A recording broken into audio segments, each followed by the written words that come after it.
The manga begins with an introduction to our unique family residing on the border of the Kingdom of Dogrand. We are introduced to the formidable warrior Lloyd Blanc, surrounded by 3 remarkable women. First up is his wife Evelise, who despite her cute face is actually the most terrifying dragon queen. Next is their eldest daughter Alice, who was the daughter of the Demon King previously killed by Lloyd. And then there's Claudia, the second daughter, renowned for her intellect and mystical prowess, also known by many as the Witch of Calamity. This is the true story of how this extraordinary family came to be.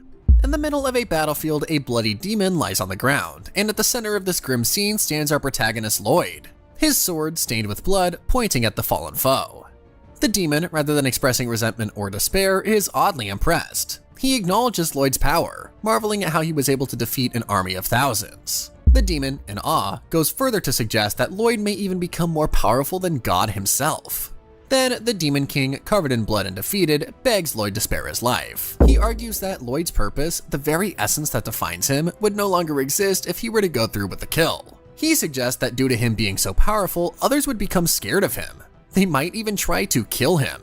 The demon then predicts a life of solitude and fear for Lloyd if he goes through with the killer strike. Urging Lloyd to contemplate the weight of such a decision, the Demon King implores him to finish the job if he is truly prepared for the consequences that would follow. Realizing that the warrior is not convinced, the demon imparts a rather cryptic farewell, saying that his death would always affect and be a looming shadow upon Lloyd's chosen life. Lloyd, who has still not uttered a single word, raises his sword.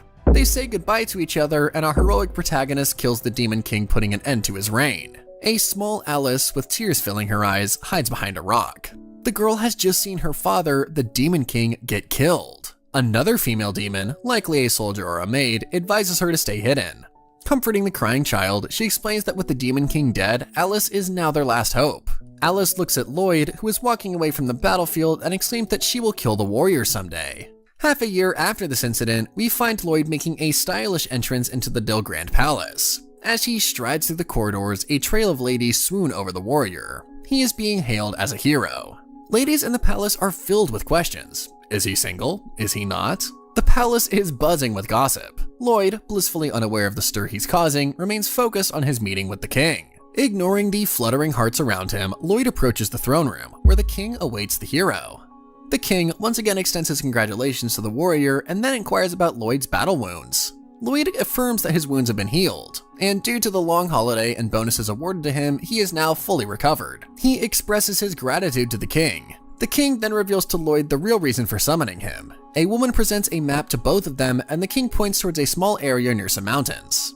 He tells Lloyd that he is entrusting this portion of his territory to the warrior. Lloyd is taken aback, as despite being a warrior, he still comes from a commoner background. But the king immediately solves this issue. He rises and officially declares Lloyd as the Count of the Frontier, recognizing his bravery. He then tells Lloyd that initially a mansion had been prepared for him, but something significant happened. The area given to Lloyd in the east of Rodmaya has several good quality iron mines, but in recent times those mines have been inhabited by monsters of various kinds. The king had sent an elite army, but no one returned. The king instructs Lloyd to eliminate the monsters, as after the disappearance of his elite soldiers, he does not want any more losses. Lloyd confidently assures the king to leave it to him. After Lloyd departs, the woman expresses her concern to the king. She worries that the land given to Lloyd is barren, and he might complain. The king, however, understands that Lloyd won't complain because as long as Lloyd is alive, he is content. Furthermore, the king discloses that in that land the Dragon King resides. This immortal fire breather could turn the country into ashes in one night. According to him, she surpasses even the Demon King. The king acknowledges that Lloyd is no match for her. The woman, now even more concerned, questions if the king is intending to send Lloyd to his certain death. It is then that the king reveals his true intentions. He wants Lloyd dead. He has wanted Lloyd dead from the very beginning. The king had originally schemed to pit Lloyd against the Demon King, hoping they'd both meet their demise in glorious combat. But Lloyd turned out to be much more powerful than anticipated by him.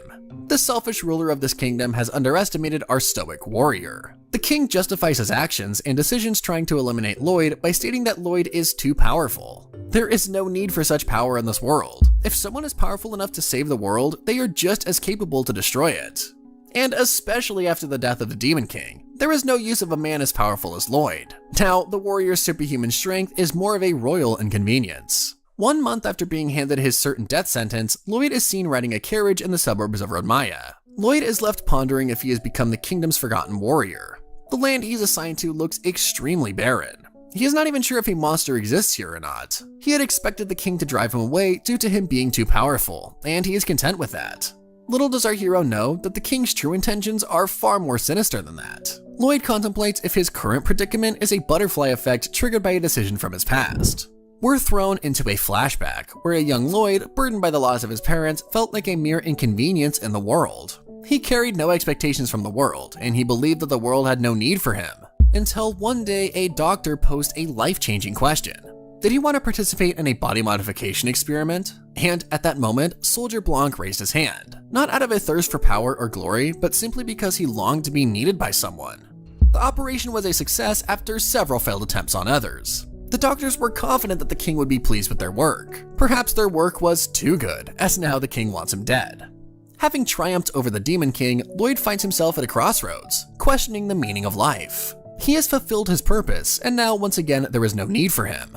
His thoughts are abruptly interrupted by the cart driver, who, clearly making up an excuse, informs Lloyd that he can't go any further due to the road being difficult and there being no grass to feed the horses. Lloyd is aware that the real reason the cart driver does not want to go ahead is because he is afraid of the monsters that may lie ahead. He thanks the man and exits the carriage. The carriage driver leaves as quickly as possible, an intelligent minor character in my opinion. Lloyd ventures into the depths of the Mount Rodbyre through a tunnel, armed with only light equipment. As he navigates, the faint glow in his hand guides him to a sizable chamber within the tunnel. There he comes face to face with the Dragon King. The Dragon King, asserting dominion over the territory, questions Lloyd's audacity to enter its area, but our hero is unfazed. Instead, only one question clouds his mind. How on earth does such a colossal Dragon King manage to fit into a place like this? The Dragon King challenges him to speak and then mocks him, suggesting that he is too scared to speak. In response, Lloyd delivers a defiant and badass answer, asserting that he has long forgotten the meaning of the word fear. Lloyd, standing his ground, asserts that the mountain does not belong to the Dragon King. It is the property of the Dilgrand Kingdom. In response, the dragon warns Lloyd to flee if he values his life. Still unshaken, Lloyd prepares to attack, citing that it's the king's orders. The Dragon King, finding Lloyd intriguing, decides to give him a little present and fires a fireball out of its mouth at him. However, Lloyd stands unscathed in the face of the flames, seemingly unimpressed by the fiery assault. It is revealed that Lloyd defended himself by using an energy barrier. The Dragon King is dumbfounded that a human's energy was powerful enough to resist its attack. In response, Lloyd, ever the enigma, nonchalantly declares himself quite special and says that his body is already broken. As the dragon attempts to trample him, Lloyd, without even breaking a sweat, halts the attack with just one hand. The astonished dragon questions Lloyd's humanity, to which Lloyd responds that he's unsure himself. Lloyd discards his sword, declaring that he doesn't need it, and proceeds to deliver powerful punches to the dragon. The dragon is sent flying backwards and crashes into the cave wall. Smoke from the fire attack and debris from the cave rocks cover the scene. As he approaches the dragon, Lloyd notices the fearful look in its eyes. Lloyd reflects that he has lost count of how many times he's witnessed such fear in others' eyes. The dragon, now lying injured against the wall, is given a last chance to leave. Lloyd says that he would not pursue it if the monster decides to leave, but the dragon refuses to surrender to a mere human. The dragon chooses rather to be killed than to suffer humiliation of surrendering. Surprisingly, instead of killing the dragon, Lloyd inquires why it did not fight him seriously during their encounter. He points out that the dragon's strategic attacks involving both fire and tail were evidently executed to prompt Lloyd to dodge and exit through the tunnel. The dragon was holding back. Then he questions whether the dragon truly wanted to kill him or just wished to drive him away, thinking to himself whether the soldiers were also simply forced out by the dragon. The dragon dismisses Lloyd's thoughts as delusional and urges him to just go ahead and complete the orders given by the king. But Lloyd chooses to leave, stating that the order was to kill the monster, but since the dragon hasn't caused any harm, the order doesn't apply. The dragon screams at Lloyd to return and kill it, mentioning that its corpse would be worth a fortune to humans. The dragon is unable to comprehend why Lloyd would choose not to kill him. Lloyd acknowledges that indeed the dragon's corpse would pay him enough to buy a whole country, but the reason for not killing the dragon is quite simple. He is not interested in such riches. He wishes to not have any more unnecessary killings on his conscience. The dragon is now curious about the strange human that stands in front of it. It asks if something had happened to him. Lloyd decides to tell the creature that he is now a warrior burdened by the lack of purpose. After killing the Demon King, the kingdom no longer needed him or his power. Now deemed as a threat, he was sent to this mission with the hopes that he and the dragon would both kill each other. So Lloyd was aware of the king's plan all along. Now, even more curious, the monster inquires the reason for accepting such a dangerous mission, to which Lloyd responds that he has nothing. No family, no lover, except for his power. He emphasizes that he is no longer a tool that others can use. He has lost the only reason for his existence. Expressing his disdain for that notion, he turns to leave. Lloyd tells the dragon that it can live there if it wishes and bids him farewell. Lloyd is about to leave, but the dragon stops him abruptly. A bright light emanates from the creature, capturing Lloyd's attention. As the light fades, instead of a scary dragon, stands a beautiful woman before Lloyd, her presence shimmering with ethereal beauty. She introduces herself as Evelise, and then presents a suggestion to Lloyd to come and live with her. An unexpected but certainly welcoming development. Lloyd is staring intently at the woman in front of him. Evelise quickly reaches the conclusion that it is definitely due to her captivating looks, saying that it's obvious that human men are encapsulated by her beauty. But our hero has different priorities. He's more interested about the fact that his earlier question about how the big dragon was able to fit in such a small tunnel was finally answered. Evelise is obviously disturbed by his remark. Evelise, expecting Lloyd to express emotions like lust, confronts him. In his characteristically nonchalant manner, Lloyd replies with a casual maybe. This is an obvious lie, and she calls him out on it immediately. This response, far from satisfying Evelise, only serves to further fuel her frustration. She freaks out further about how nonchalant Lloyd is. Then, like any logical person would, she questions whether her beauty was too much for the hero, and it ended up intimidating him. It looks like this girl is not going to back down. Lloyd redirects her attention to a more significant matter and proceeds to inquire about the meaning of living together, referencing the proposal she had presented earlier. As Evelise begins to recount his statement about having no family, a noticeable blush appears on her cheeks. She claims it is too embarrassing to bring that request up again. Our hero, being the gentleman he is, expresses understanding. He suggests that if the topic makes her uncomfortable, it would be impolite of him to force her to say it, gracefully moving on from the subject. Though it is a nice gesture, Evelise clearly wanted him to ask more. Seizing the moment, she grabs him and boldly declares her desire to become his mate. Lloyd, still not learning from Evelise's reactions, once again gives an unenthusiastic answer and simply just agrees to the arrangement. This man is capable of defeating the Demon King, but loses the war when it comes to understanding women.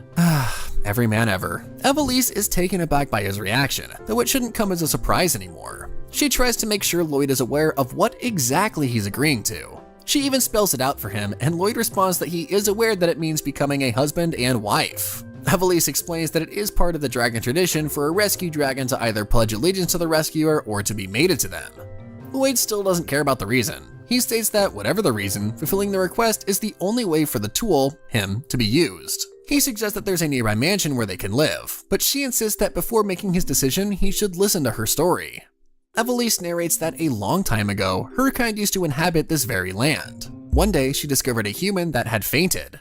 She helped him out of kindness. The human made a full recovery and was not scared of dragons. As a way to thank the dragons, they became friends. He then introduced the dragons to his people. His country welcomed the creatures happily, establishing a temporary friendship. They began to live together peacefully. Dragons kept an eye on other countries and protected trade caravans for the humans. Those humans were able to achieve peace and prosperity in their region with the help of the dragons. However, soon after that, the beautiful friendship between humans and dragons came to an end. One day, the humans sent the dragons minerals that they really liked to eat. Not thinking much of it and trusting their human friends, all the dragons ate the minerals. But the humans had other reasons for sending them the minerals. The gifts were actually poisoned. After achieving peace and prosperity, the humans no longer had any use of the dragons, and thus they had decided to kill all of them. After consuming the poisoned gifts, Evelise's consciousness faded, and upon awakening, she discovered her kin were dead. She flew over the very land where dragons and humans once lived together, only to witness scenes of terror. Humans were cutting and using the body parts of their former friends. She has no memories of what precisely happened after that, but when she came to, everything around her was engulfed in flames. The regret of her actions clearly consumes her. Evelise wonders if the commoners were unaware of the poisoning.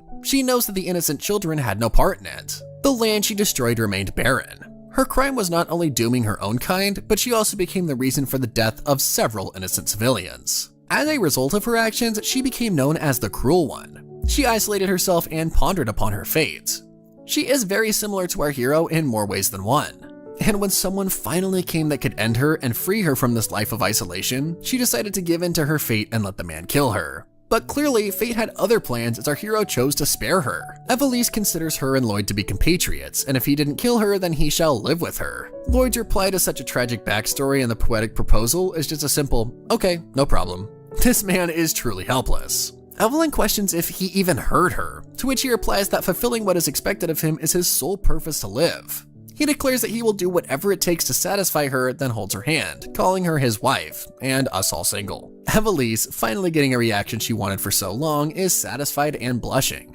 Maybe being nonchalant is the way to go. Then, without missing a beat, he gets to the more important question: whether the whole scary dragon voice and calling him human was an act or not. She tries to defend herself by saying that it was to push everyone away, and also being alone has had that effect on her.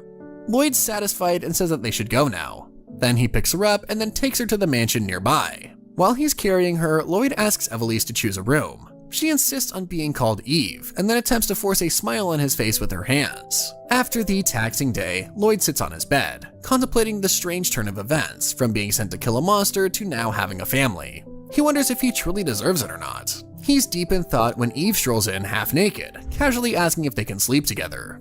A bold woman and a clueless hero. What could possibly go wrong? The moon looms over the castle where Lloyd and Eve are spending the night together. What could possibly be happening inside this nearly married couple's life? Eve stands before Lloyd, with her long hair open and bare mesmerizing body right before his eyes. She clarifies her words, explaining how an invitation from the new wife means if they can sleep together. Lloyd, being an alpha male with unlimited riz, has no problem with such a request, and is sitting on the bed waiting for her.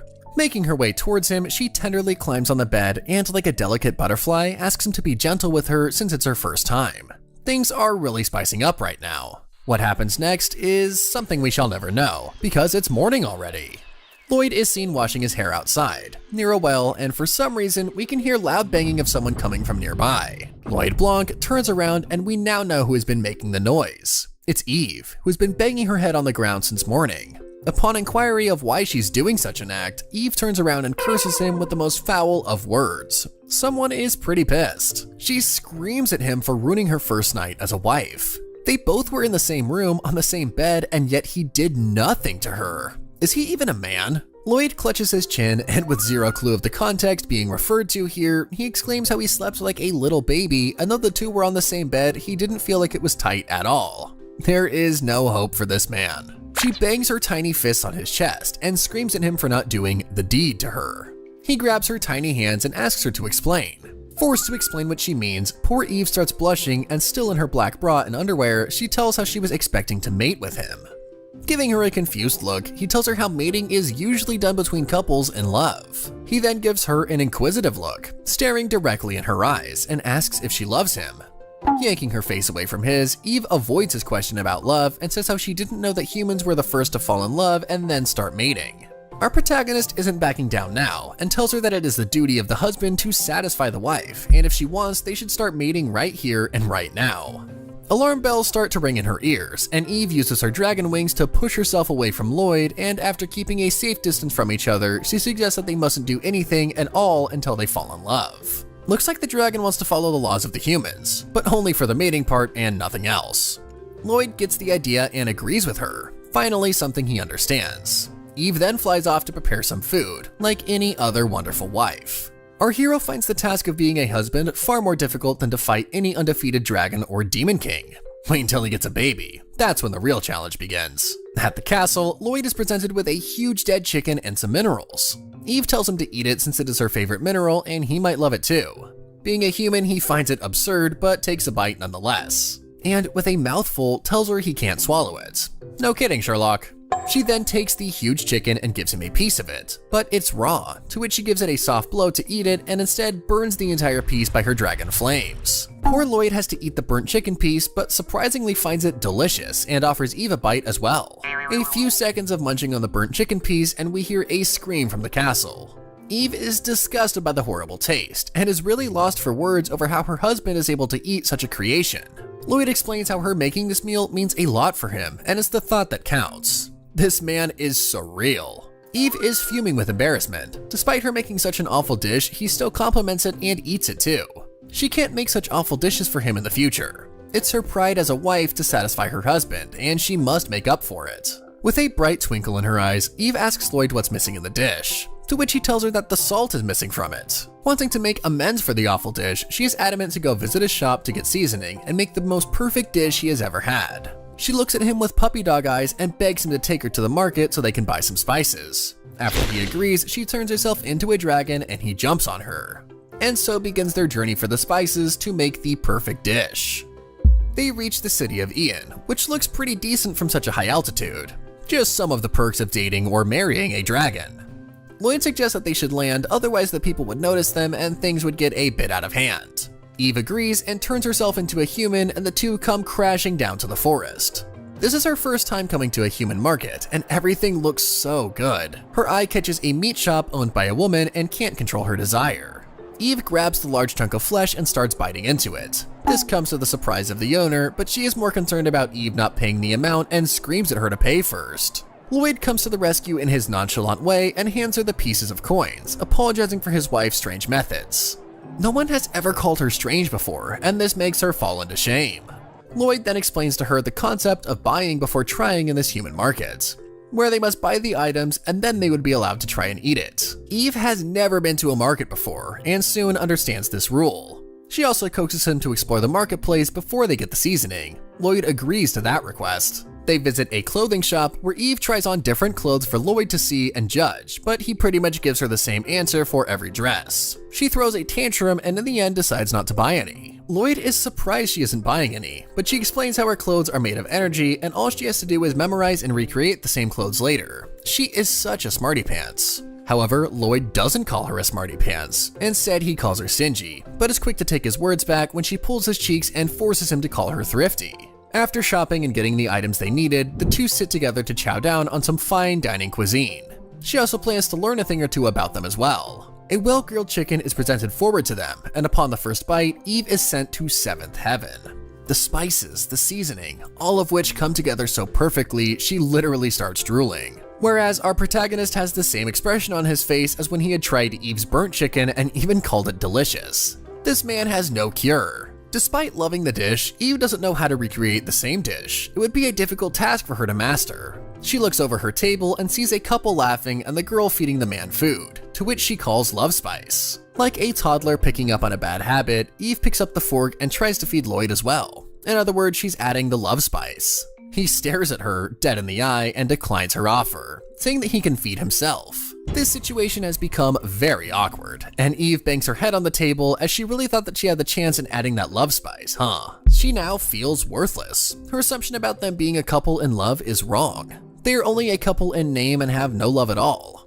At this moment, Eve feels that there is no such thing as love. Lloyd asks her if everything is alright, and Eve tries to brush it off by saying that she is tired and didn't pay attention. But their conversation is abruptly interrupted by someone screaming. One of the customers has risen from his seat and holds a wine bottle in his hand and the wife of the server in the other. He screams at the server for bringing him cheap wine and if this was his way of insulting him. Whoa, big forehead guy, calm down, it's just wine. The server tries to apologize, but the wine is thrown at his head by the big forehead man and is mocked for treating him with poor wine. The big forehead man comes up with a deal. Let's hear what he has to offer. He offers to take all the money and even his wife, and in return he won't kill him. Now, that isn't a really good offer. At least leave the money, he can take the wife. The server doesn't back down and tries to rebel, but the man has a huge mallet in his hand and brings it down with all his might to smash the server's head, who screams at the top of his voice for help. Out of nowhere, Lloyd has entered the scene and blocks the attack with his hand. The big forehead guy is stunned to see this new person and warns him not to interfere. Lloyd tells him that he had heard a call for help, which is why he's here. Our knight in shining armor. We would be nothing without you. Now, before we get all fired up and get to see Mr. Big Forehead Guy get his butt kicked, let's understand who he's even messing with. On one side, we have Lloyd Blanc, weighing in at 100 pounds, having defeated the Demon King and almost slaying the Dragon Queen. Whereas on the other side, we have a man who didn't get the right wine and has a receding hairline. We wonder who will win this fight. On a side note, this face-off is 100% on merit terms and not fixed at all. Now, back to the fight. Lloyd stands strong and tall before the man, blocking the huge mallet with his bare hands. He tells the man if anyone ever asks for help, he shall answer at once. The man demands that Lloyd drop the hero persona, but he doesn't and instead squeezes the iron mallet like it's some stress relief toy. and demands that the wife be freed. The man isn't going to let this slide and calls on his boys to assist him and beat Lloyd up. Lloyd throws the mallet away, which is caught very nicely by Eve, and she warns him not to destroy the shop while giving these guys a good lesson. The men charge at him 3 against 1, telling him not to underestimate them. He doesn't leave his spot, and the 3 men use their swords against him. They draw back, happy they landed a hit, but one quick glance at their swords and they're surprised that their blades are broken. They look back at him and have their mouths wide open in fear. Lloyd holds all 3 broken blades in his fingers and tells them not to use his weapon since it would damage the shop. This man is really smooth with his words. Lloyd knows the blades are still dangerous and makes some kind of an origami out of them before finally beating the hell out of the 3 goons and leaving them sniffing their own blood from the ground. He then walks towards the final boss, or loose end in this case, and begs him to not come any more closer, otherwise the girl with whom he is held hostage would… and before he could complete his words, he is punched in the face with a force that he could only imagine. The impact sends the man flying outside the restaurant, and he lands on the ground moaning. Well, those few missing teeth would look great with that receding hairline, and that is how we unlock a new skin in this manga. Let's call this the old man skin. Everyone in the shop celebrates, with all the pretty girls gathering around Lloyd. Eve reminds everyone that this strong man is in fact her husband. Someone is jealous. Soldiers have arrived at the scene and ask about the fight happening. Lloyd shows them the 4 thugs who caused the commotion and tells them the situation has been handled. They ask him for his name, and upon knowing he is Lloyd Blanc, the one who killed the demon lord, they are all honored to meet him. Lloyd hands the soldiers a piece of paper and asks them to take it to the king and tell him that the task has been completed. People all rush to the restaurant to see the great hero, and it gets super crowded to even move, and even Eve is getting squished as well. The server who was beaten up tells the 2 to follow him and he would show them the back door. Once they're outside, he thanks them for saving him back there. Lloyd gives him very strange advice and tells him not to fight if he knows he isn't strong enough. Eve gives him the bombastic side-eye. The server tells him that this damage isn't that much, since he can't tolerate anyone ever laying a finger on his wife, since that would hurt him more than any injury ever. After this event, the 2 walk back to their castle, but are met by a female who hands them a piece of bread as a token of appreciation for what he did back there. Eve is back into her world where she wishes they were a couple in love. She doesn't notice Lloyd push a whole sandwich into her mouth and she starts munching on it, but later realizes what happened and screams at him over why he did it. Lloyd tells her that that is what couples who are in love do, and so he was just trying to make an effort to do something that would make her happy as well. A few minutes ago, Eve was feeling sad that she isn't getting the couple vibes, but now she's grateful that Lloyd is making the effort. With a big smile on her face, she says that the sandwich was delicious, and while holding his hand, she tells him that she shall make him a nice chicken dish at home and is counting on his opinions. He gives her a dull, yeah, in agreement, which is what we would expect from the hero. We've had our dosage of seeing the couple in their mansion, so let's have some nature in this too. Lloyd can be seen being soaked with the water falling down a waterfall. He seems to be enjoying the peace. Back in the castle, Eve asks if he's going out to train, even though he is already very much jacked up. She doesn't understand the male species and their desire to get stronger. Nonetheless, she has no issue of him going out to train, but on one condition, and that is if she comes along. This girl has some serious attachment issues. Lloyd doesn't mind, and they both get ready to depart, and Lloyd tells her that they shall run along the track. But the very moment they start, he shoots at full speed and cannot be seen in mere seconds, leaving Eve behind in his trails. Which brings us back to him meditating under the waterfall, and he reassures himself that Eve would be alright since she is the queen dragon and being alone wouldn't be much of an issue. However, a huge log falls down the waterfall and is about to land on his head when his instincts react and he kicks the log away with a smooth karate kick that sends it flying into the air like some SpaceX rocket. That completes his physical training, and the next comes his mana training. He enters the forest to get ready to train when a wild forest cub runs towards him. Lloyd looks at the furry, cute creature and asks if there is a bear or tiger chasing after him, and rightfully so, a huge tiger or bear. Well, it looks like a tiger and bear mix. What a weird forest. Nonetheless, this mixed animal appears from behind the bushes with malice in its eyes, but upon seeing Lloyd, it runs away out of fear. It seems the beast had sensed Lloyd's mana, which is on another level, which made it scramble away in fear. This leaves him and the cub alone. The wild cub isn't scared and roars at Lloyd, and he notices that it's tired and starving, so he hands it a piece of meat to bite on. As he meditates, he gets a strong nostalgic feeling around him, and a horrible past memory creeps into him. He recalls someone crying. Maybe it can be him in a younger form. The boy is crying and begging his brother to not leave him, since he had promised. This memory quickly fades away, and Lloyd has the wild cub sit next to him and sleep. A wolf has appeared and it gives Lloyd a menacing stare. Its teeth are out and it's close to pouncing on him. Lloyd doesn't move. He assesses the situation and tries to understand why this animal is threatening him. He then realizes that the animal is scared but also doesn't want to run away. Maybe. This wild cub is its baby, and it isn't approaching Lloyd out of fear for the safety of its baby. By this time, the wild cub wakes up and runs towards its mother, and the menacing growls have subsided. It starts to play with its baby and picks it up with its mouth. Lloyd eyes the beast and tells it to take care of its cub and protect the child with its life and not lose him again. He tells her to not be like him, not the person who left his brother behind. The beasts have left the area. He then looks up into the sky and sees that the sun is setting. It is now time for him to go back home, a home where his family awaits him. The moment he enters his house, Lloyd is bombarded with Eve, who has tears in her eyes. She demands from him why he had taken his eyes from her and left her all alone. Doesn't he know how scary it is to be lost? She then starts biting his head and getting all over him. Lloyd, with his same emotionless expressions, tells her how her bite hurts more than the wolf's. To this, she clarifies that a dragon's bite is definitely stronger than a wolf, and looks at him for some praise. Looks like it'll take these two a bit more time to understand each other. Lloyd gets confirmation that the king has received his report regarding his mission to eliminate the Dragon King. Eve feels a sense of apprehension and cannot help but inquire about the contents of his letter to the king. On the other side, within the walls of the Dilgrad castle, the king is squealing with frustration. He is fuming and wailing in the throne room. Looking at his condition, his assistant inquires about the reason, to which an irritated king shows her the report, reading out Lloyd's words. "I married the Emperor Dragon." Lloyd had told the truth. An image of the warrior being married to a standing dragon with dragon-like humanoid children makes the king even more irritated.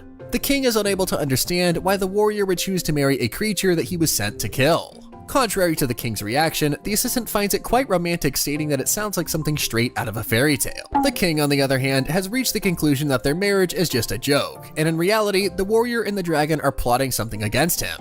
The assistant tries to give her opinion, saying that it's not likely the case, but she is ignored. The king has already made his decision and declares that the couple shall be eliminated. Like a comical villain twirling his mustache, the king realizes that he knows someone that can defeat the pair. Back at the mansion, Lloyd finishes telling his wife the contents of his letter. Eve is rightfully nervous and asks why he would mention their marriage. Lloyd is confused at her reaction. Evelise explains that mentioning her marriage to the king makes her feel embarrassed. Though not for the most concerning reason, at least she's somewhat worried, unlike her hero. She further mentions that their unconventional pairing would have made the reader feel weird, while the king was more than just weirded out. Lloyd tries to justify his actions by explaining further, but before he can finish, they are interrupted by a voice announcing the arrival of the king's orders outside their house. The guard at their gate tells them that the king has given Lloyd another mission, this time to end the terrorist cult known as the Wand of Redemption.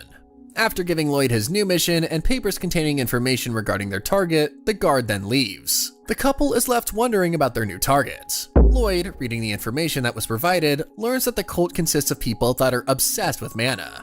They consider themselves to be the chosen ones and call themselves mages. They possess the ability to see and control mana, and due to such powers, they consider themselves to be superior to people who cannot use mana. This very sense of superiority unites them. They have enslaved and burned to the death people deemed inferior to them. Eve confidently dismisses the cult, calling them small fries in front of her and her husband's raw strength. Lloyd is still focused on his research, reading the reports of the soldiers that have encountered these mages. He continues that some of the cult's members possess extraordinary powers, especially this one extremely powerful mage known as the Witch of Calamity. The report states that the witch is equal to the Dragon Emperor in terms of power.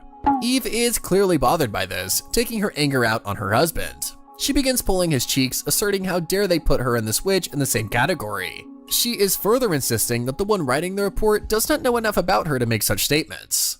Lloyd, already aware of the king's plan, mentions that since they both failed to kill each other, the king is trying to kill them both by making them fight the cult. Eve tells him to ignore this mission, but he immediately asserts that he will take the job. Eve, visibly concerned from Lloyd's decision, snatches the report from his hands, arguing that since he has already defeated the Demon King, he's no longer obligated to follow the king's orders. Lloyd agrees, but asserts that the cult is still a threat, and they must be dealt with because unlike the dragon, these people are harming others. Despite remaining unconvinced, Eve falls silent, unable to counter his reasoning. Lloyd emphasizes his commitment to fulfilling his duty answering calls for help. Eve understands, saying that she expected this to happen. She then pledges to accompany him and asks if he has any objections, to which he nonchalantly replies, "I don't mind." At the cult's hideout, a group of hooded individuals chant together, led by the witch Sophia.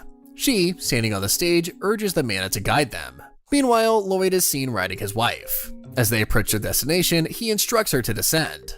As they walk towards the hideout, the pair is greeted by a remarkable sight. A temple is seen floating in the air above the mountains. Eve is astounded, but our stoic hero remains unfazed, casually asking his wife to join him as they enter. In her dragon form, Eve confidently believes that her enormous strength is more than enough for breaking them into the temple. Eager to showcase her strength, especially after the disrespect from the soldier reports, she brims with determination and charges towards the floating temple at full speed, but ends up smashing into it head first. She had assumed that the structure would crumble quickly under her powerful impact. Evelisa's initial confidence dissipates swiftly as she realizes that a mana barrier protects the structure. Lloyd reminds her that he had proposed entering, but not like this. Suddenly, a strange sound is heard from the shield, and small spiky items emerge from its surface, launching magical attacks at Lloyd and his wife. Disoriented, Eve turns to Lloyd, questioning the nature of these projectiles. Lloyd explains that they are called magic weapons, powered by a substantial amount of mana. Eve is astonished at the creativity of the human species and their ability to invent such peculiar things. Lloyd turns to Eve and requests her to lend him her foot. He then uses the confused dragon's foot as a spring, propelling himself with great force towards the floating temple. Like a bullet, he aims directly at the temple, and with incredible strength, he delivers a solitary punch that results in the shield fragmenting into countless tiny pieces. He is able to demolish both the mana barriers and the artillery platform. However, as they are about to enter, more artillery arrives at the scene. They prepare to fire at Lloyd, but before they can do anything, Eve uses her fire breath, burns the entire remaining artillery. Even Lloyd is a bit taken aback at her sudden interjection. She stands in front of her husband as the artillery burns to a crisp. What a power couple! She scolds a clueless Lloyd for not informing her about this plan, and without warning, using her as a means to propel himself into the sky. This leaves her spinning and dizzy in his wake. Lloyd apologizes and mentions that thanks to that, they did manage to get inside. Inside the temple, the hooded men are in a state of panic after hearing the sounds of the attack by their unexpected visitors. They have realized that their defenses have been destroyed. Two cult members are rushed to go and inform the founder and the Witch of Calamity. Upon hearing the witch's name, Lloyd recalls her as the one as strong as Eve, which visibly angers her. The cloaked men, trying to defend themselves, create a strong golem using their power, calling it the fruit of their cult's research. The golem is instructed to attack and demolish the intruders. Already angry, Eve charges up and angrily announces that she is the Dragon Emperor. Dropping an F-bomb, she launches an attack at the creature, and with just one blow, destroys it, leaving the cult members horrified and all of us impressed. Lloyd, in his typical non-expressive manner, applauds his wife's attack strategy of reverting a part of her body into dragon form, but his nonchalance leaves her uncertain whether it was sarcasm or genuine praise. He declares that this is the simple truth. The cloaked men persist, summoning an army of golems and calling out all the soldiers to fight the couple. Dismissing their creations with disdain, she belittles the cloaked men and labels their golem as crap. Urging her husband to proceed with the mission, she asserts her capability to deal with these creatures on her own. Without a moment's hesitation, Eve launches into an attack against their enemies. Lloyd is a bit surprised at her strength and confidence, but he does not dwell on it for long as he trusts her capabilities. He obediently follows his wife's lead, taking the path the men used to inform the others and delves deeper into the hideout. As he steps into a large room, a sword suddenly lunges towards him, but Lloyd effortlessly evades the attack. From the shadows emerges a mysterious figure, expressing surprise at Lloyd's reflexes. The man wears a cloak similar to the other cultists and has a strange mask covering his right eye. Revealing himself as Tuma, a swordsman from the cult, he declares Lloyd as his opponent. Observing the sword lodged in the wall, Lloyd deduces that Tuma might be the founder's bodyguard. Lloyd questions the wisdom of a swordsman choosing an attack that leads to the loss of his weapon. In response, Tuma mockingly asks if his attack truly seems unwise. Just as these words leave his lips, the seemingly immobilized sword swiftly moves, piercing Lloyd from behind. Extending his arm, Tuma summons the sword back to him. The blade effortlessly passes through Lloyd's chest and returns to its owner. Tuma, in a somewhat theatrical manner, introduces his weapons as Thousand, proudly proclaiming it to be the sword that claimed Lloyd's life. Despite the wound, Lloyd remains standing, not yet defeated.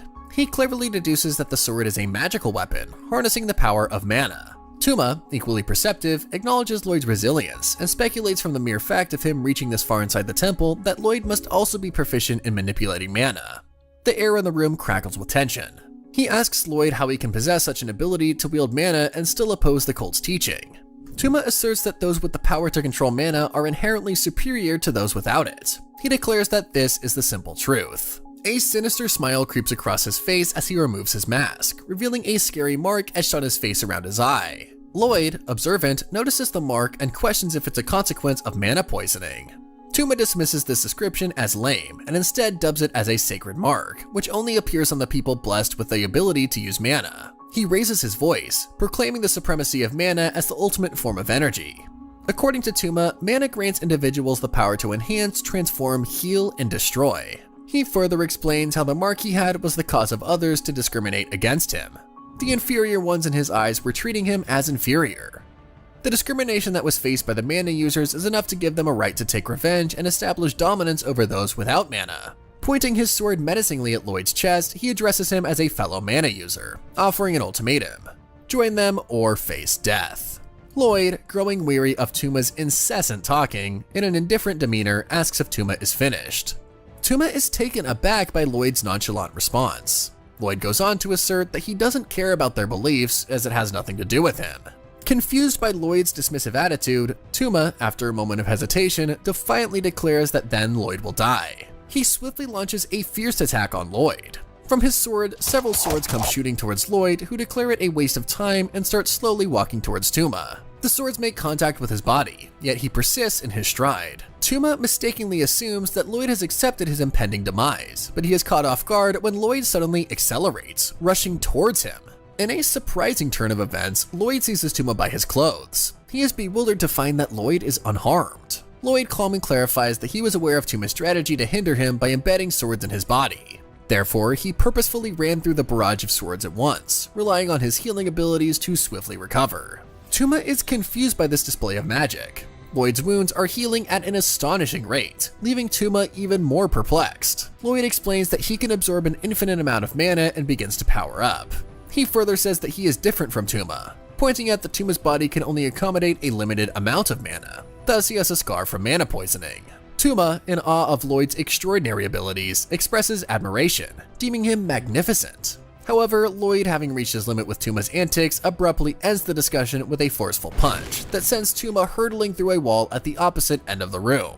The cloaked figures in the adjacent rooms are startled. They shout in disbelief that Tuma has been beaten. Lloyd enters the room through the broken wall and inquires about the whereabouts of the witch and the founder. A young girl steps forward, introducing herself as Sophia, the Witch of Calamity.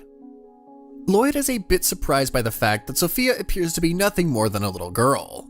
Confusion envelops him as he wonders how this small girl can possibly hold the title of the most powerful mage capable of matching the Dragon Emperor in strength. Eve is going to be even more angry when she finds out that the person said to be as strong as her is merely a child. Lloyd introduces himself, adding that people often refer to him as the hero. The others in the room are visibly shocked as realization dawns upon them that the man standing before them is the same hero who has defeated the formidable Demon King. Sophia once again addresses Lloyd as a big brother and bows before him.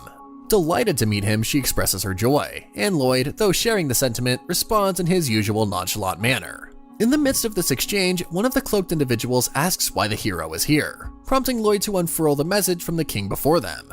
Lloyd explains that the cult has been accused of various crimes, including terrorism and kidnapping. As a result, he has been tasked with bringing them down. Asserting his authority, he gives them a chance to surrender. If they choose to do so, then Lloyd would not kill them. The cultist, visibly shaken by the gravity of the situation, looked scared and uneasy. Meanwhile, Sophia, still trying to comprehend the situation, asks the frightened cult members what Lloyd means. Innocently, Sophia remarks that the words terrorism and kidnapping sound scary, and with genuine curiosity, she asks Lloyd if he is a scary hero. The cult member, on the other hand, realizes that despite Lloyd's immense power, they still have the Witch of Calamity by their side. In the midst of this tense encounter, one of the cultists explains to the little confused girl that the man before them is a bad person who is bullying them. Sophia turns to Lloyd and demands that he should stop bullying them. Lloyd calmly replies that he cannot do so as it is the king's order. Sophia looks scared. Suddenly, one of the cultists screams at her to save them, declaring Lloyd the enemy. Sophia, looking remorseful for the action she's about to take, invokes her magic. Raising her hands, she summons the Thunder King and a huge ball of lightning and thunder forms above the tiny girl's head. Looking at the powerful orb, Lloyd realizes that the title of the Witch of Calamity is not just for show, but is a testament to the immense power the girl possesses. Yet, in the face of such powerful magic, Lloyd stands his ground. The little girl is perplexed and questions him with childlike innocence that why is he not fleeing like the others do when they see her power. Lloyd reiterates the fact that he cannot flee. Upon hearing this, a hesitant Sophia increases her magical efforts, summoning the Water, Earth, Fire, and the Wind King. As their names imply, they are spheres of each element and they get ready for attack. Sophia asks Lloyd once again if he wishes to flee, to which his reply stays the same and he asserts that he has a job to do and thus cannot leave without completing it. At this point, even the cultist members are scared of the witch's power. A cultist urgently shouts at Sophia to unleash her powers against Lloyd, saying that if she doesn't attack him, then Lloyd would capture them and then they would all be separated. Upon hearing those words, Sophia is momentarily swept into a brief flashback, catching glimpses of a deceased man and woman. The gravity of this memory leaves her deeply concerned and conflicted. Overwhelmed by the fear of a similar outcome as her tragic past, and pressured by the persistent screams of the cultists commanding her to attack, Sophia finally releases all the conjured attacks towards the hero. Lloyd stands firmly and faces the oncoming elemental balls that surge towards him with full force and speed. Not a trace of fear or emotion flickered across his face as he summoned a magical fist. Upon collision with the orbs, the magic within the orbs is dispersed immediately. Lloyd seamlessly absorbs the released mana. Undeterred and now pointing a resolute fist towards the cult members, he calmly repeats his call for surrender, mentioning that this is their last chance. A stunned silence envelops the room. Everyone, including the witch, are clearly surprised at the warrior's display of power. Nervously, one of them voices the fear that surrendering would only lead to a royal decree of execution. Lloyd confirms their concern, emphasizing that the grave crimes that the cult has committed, including burning whole cities, killing, and kidnapping, would inevitably warrant a death sentence. Little Sophia, her confusion deepening, expresses that her parents didn't mean harm, and they were merely chasing away bad people. The cultists, growing desperate, shout at Sophia to use her powers and kill Lloyd. The innocent girl, frightened by the mere mention of the word kill, recoils. The cultists intensify their screams, utilizing the death of her parents for their own selfish gain. They mention that if she does not go through with the kill, then the cult would also meet the same fate as her parents. Sophia is engulfed in a heart-wrenching flashback. Vivid images of discovering her parents' lifeless bodies flood her mind. It becomes painfully evident that the cult, through manipulation, has seized control of this powerful child, using her like a puppet in their twisted schemes. Sophia begins to break down, tearfully expressing her fear of being alone. In this moment of intense emotional turmoil, she lets out a heart-wrenching scream, unleashing a surge of her uncontrollable power. The room trembles with the force of her mana. Meanwhile, Eve, having successfully dealt with the golem, walks towards the room. She wonders what her husband is up to. Upon entering the room, she is greeted by a confusing yet frightening sight. Her husband locked in an intense conversation with a little girl suspended in air, surrounded by bright light and thunder, her mana filling the entire room. Her confusion soon turns to anxiety when the girl declares that her husband should die. With tears in her eyes, Sophia's supernatural powers of wind, water, earth, and thunder light up the sky in front of Lloyd. His wife, the demon Eve, arrives. She asks Lloyd about the whereabouts of the little girl in front of them, and Lloyd introduces her as the Witch of Calamity. Evelise is left shocked, and so is Lloyd when Sophia's body starts bleeding. Lloyd quickly recognizes the bleeding as acute mana poisoning. It's a case where the magic user uses more magic than a body's capacity, and ends up destroying themselves in the process. This can be stopped if the mana user is stopped on time. Before Lloyd can do something to stop Sophia, his wife transforms into her true form. She turns into a majestic dragon with her thunderous power lighting up the entire sky. The people around Sophia are shocked to say the least. They underestimated the world's strongest couple when they were just weaklings relying on a child. Lloyd questions his wife's decision of transforming because she will hurt herself in the process. But Evelise couldn't care less because she has to save a child's life. Lloyd thinks that even if they manage to save her, she'll become an experimental subject like himself. But his wife shuts up the overthinker with a clear statement. There is no reason needed to save a child. She wants her husband to save the child with all his might. The cloaked people around Sophia keep pestering her to gather more mana or magical power despite her body's condition deteriorating with every passing second. They shout at Sophia to protect her so-called parents. They are blackmailing a literal child, and the power couple has had enough of it. Sophia keeps increasing her mana and gains more and more strength carelessly. She shouts at Eve and Lloyd to disappear. Her mana is so strong that even the huge dragon is pushed back. Lloyd finally joins the action and puts forward his hands to gather magical strength. A shadow from his arms grows as huge as Sophia's mana, and he manages to collect all the mana in his hand. He tightens his fist and makes all of Sophia's hard work disappear in a flash. Maybe Lloyd just likes witnessing action and drama because he would have done this way sooner. The people standing beside Sophia are puzzled at Lloyd's powers and call him a monster. Lloyd looks at the bleeding face of the child and tells her that it's all over. While looking at the hero, tears drop, and Sophia shuts her eyes before falling to the ground.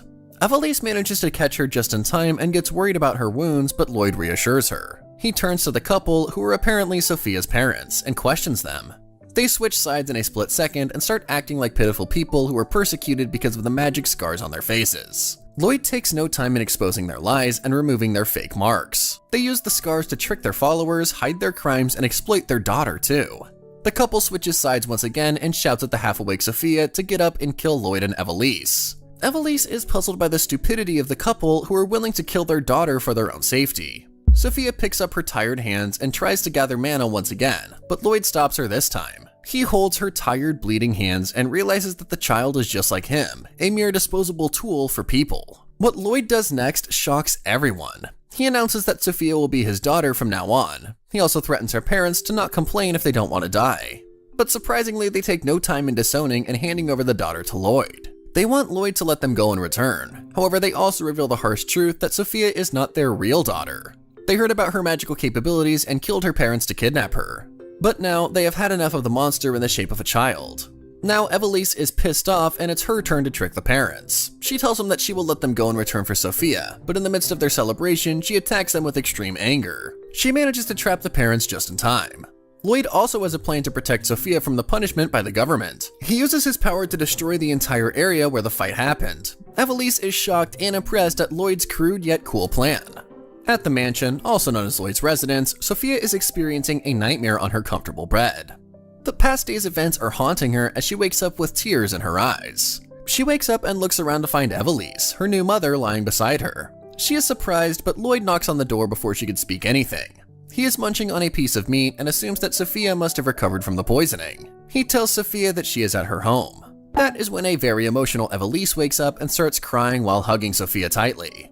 She bombards Sophia with questions about her health, and Sophia assures her that she is alright. And Lloyd, an unbothered king, very much used to his wife's behavior, stands at the door. He is still munching on meat. Evelise hears Sophia's stomach growl and rushes to the kitchen to make some food for her. She prepares a sandwich and places it in front of Sophia on the table. Evelise is not sure about the taste, but Lloyd, being the smug human that he is, brags about the meat that he cooked deliciously and was used in the sandwich. Evelise shuts him up and turns to Sophia.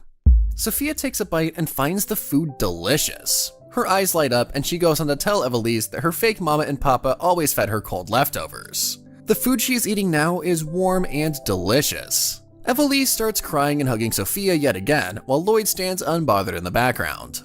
Lloyd, out of nowhere, informs the duo that Sophia's fake parents have been handed over to the state and that they will be executed soon. Evelise thinks that the announcement was too sudden, but Sophia interrupts and asks whether Lloyd and Evelise would be her new parents. Evelise tells Sophia that the decision is up to her. However, Sophia is just confused and asks if they want to make use of her magic too.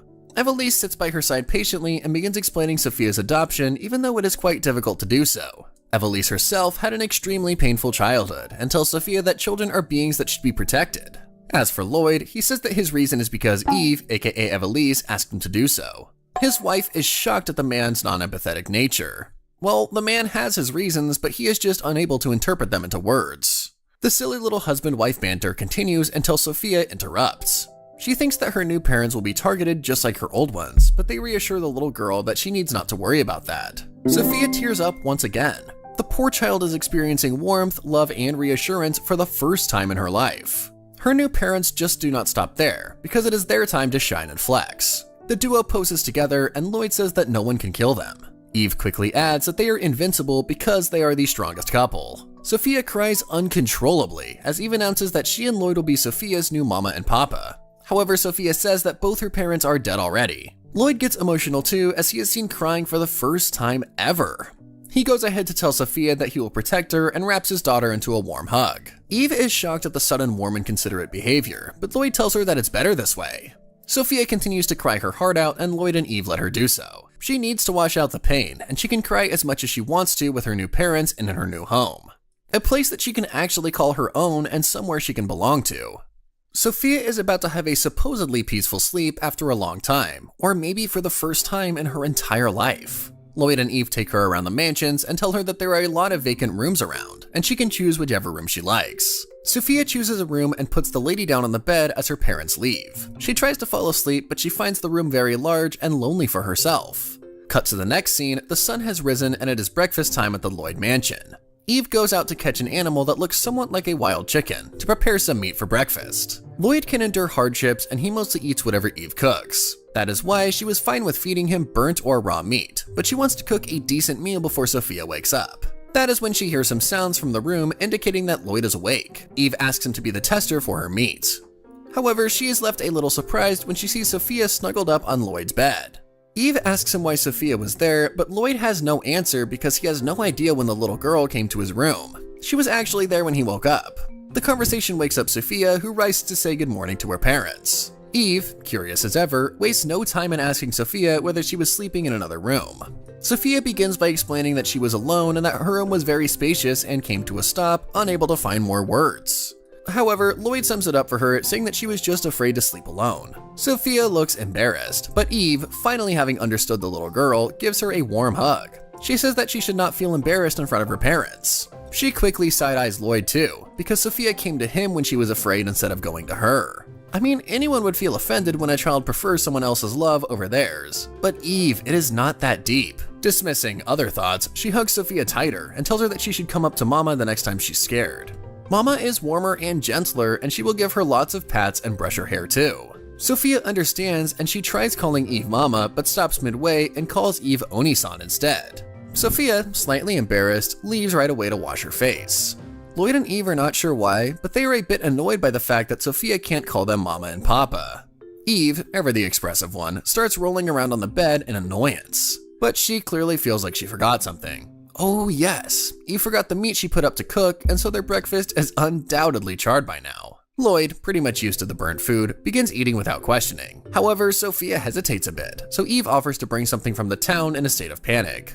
Surprisingly, Sophia offers to make something for breakfast. She makes grilled meat and presents it to her parents. Eve falls in love with the light seasoning and perfectly grilled meat, and Lloyd also compliments the dish by calling it absolutely delicious. This is when Eve realizes just how bad the food that she makes is. She says that she only makes bad food, but Lloyd assures her that he doesn't care about the food being good or bad. The fact that Eve cooks for him is more than enough for him. But Eve is unsettled, and with complete determination, she asks Sophia to teach her cooking. Sophia gets flustered and says that she only knows chopping and grilling, but Eve doesn't stop there. She wants to make good food for her husband and her daughter. With a big smile and a glimmer in her eyes, Sophia tells Eve that they will be cooking together from now on. They get to making lunch right away, as Eve asks Lloyd to lend them a helping hand. Sophia is reminded of her beloved real parents when she gets to the kitchen with her new Mama and Papa. Her parents were the ones who kept her by their side in the kitchen, and she ended up learning how to cook. Lloyd tries lighting up the fire, but accidentally uses too much power and ends up destroying the stove. Cut to the next scene, and it's finally nighttime. The moon is shining in the dark sky, and Sophia and Eve just got out of the shower. Both are refreshed, and Sophia has wrapped her hair up nicely in a towel. Eve asks Sophia to sleep together for the night, and she agrees. The mother-daughter duo looks adorable. That is when they hear a sound coming from the kitchen, and it's Lloyd, who is still trying to fix the stove he destroyed earlier. Eve asks him to finish up early and not stay up too late. Sophia, on the other hand, tightens her fist and tries speaking out something like Pa with full determination. She quickly completes her word and calls Lloyd Papa and tells him that she will sleep with Mama tonight. She says goodnight to Lloyd before leaving. However, Eve stands there shocked and completely excited because she was just called Mama by Sophia. She hugs Sophia for the millionth time and tells her that Mama will spoil her a lot tonight. Eve finds Sophia way too adorable and keeps hugging her. Sophia is overwhelmed while Lloyd just sits there by the broken kitchen pieces, questioning his existence. He asks Eve and Sophia to get to their room and continue. The Lloyd family is at the Dill Grand Frontier's Spiral River. Lloyd is performing stunts in the river and his daughter and wife are by the riverside. Eve is cheering on Lloyd with a speaker-like circular thing in her hand. It's as if Lloyd is participating in a competition, because Eve says that the final minute is approaching. Lloyd should keep it together and pierce through the waves. Eve calls Lloyd her handsome man as she cheers him on, and rightfully so. Sophia, far more mature than her new parents, stands by Eve's side and questions whether things ended up that way. Cut to the next scene. It's a bright sunny day outside the Lloyd mansion. Eve mentions that there are no clouds outside. That is when Lloyd asks Eve if they could do that. Eve responds in agreement, but Sophia stands there in utter confusion. She doesn't understand what that is until Lloyd and Eve mention in unison that it is the Great Cleaning Day for the Lloyd family. Lloyd is dead serious about it as if it's a war, while Eve is smiley as she always is. Eve adds that this day is dedicated to washing and cleaning every single thing present inside the house. She is extremely excited because it is their first cleaning day since the arrival of Sophia, and they are cleaning the room even more thoroughly on this special occasion. They better be calling Levi Ackerman to the cleaning party at this rate. Lloyd says that he will put the breakables away and gather the laundry. Sophia, still a bit confused but determined, states that she will also help her father. She understood the laundry assignment but had no idea about the breakables. Bad covers, curtains, carpets, and tablecloths are gathered by Lloyd. He opens the windows as well, and Eve thinks that everything is finally set. Eve puts her hands up in the air and unleashes her magical powers. A strong wind sweeps the mansion, and all the dirt is sent out through the windows and doors by Eve's magical powers. So that is why all the breakables were taken out. Lloyd tells Sophia that there are way too many rooms to be cleaned one by one, so they choose to do it this way. Lloyd, the superhero of domestic disasters, did try it once before, but due to the extreme strength of his powers, the mansion was almost blown away. And as expected, Eve was very mad at him. As a punishment, he was made to sleep outside on one of the beds he sent flying out of the mansion. Lloyd further adds that it was really relaxing for him to sleep under a starry sky. We should all choose to be like Lloyd, positive and unbothered no matter what the situation is. Be it burnt meals, blown away mansions, or broken kitchens, nothing ruffles the superhero cape that Lloyd owns. After finishing the cleaning, Eve's hair is very disheveled and looks almost scary. Sophia points it out and Eve only has to shake her head to fix it. Next comes the laundry, and for that, the Lloyd family will be leaving for the river. They are at the Spiral River and Eve is cheering on Lloyd. Laundries are usually done at the well, but big stuff doesn't fit there, so the Lloyd family visits the river and Lloyd cleans the stuff. It is a form of exercise for the hero.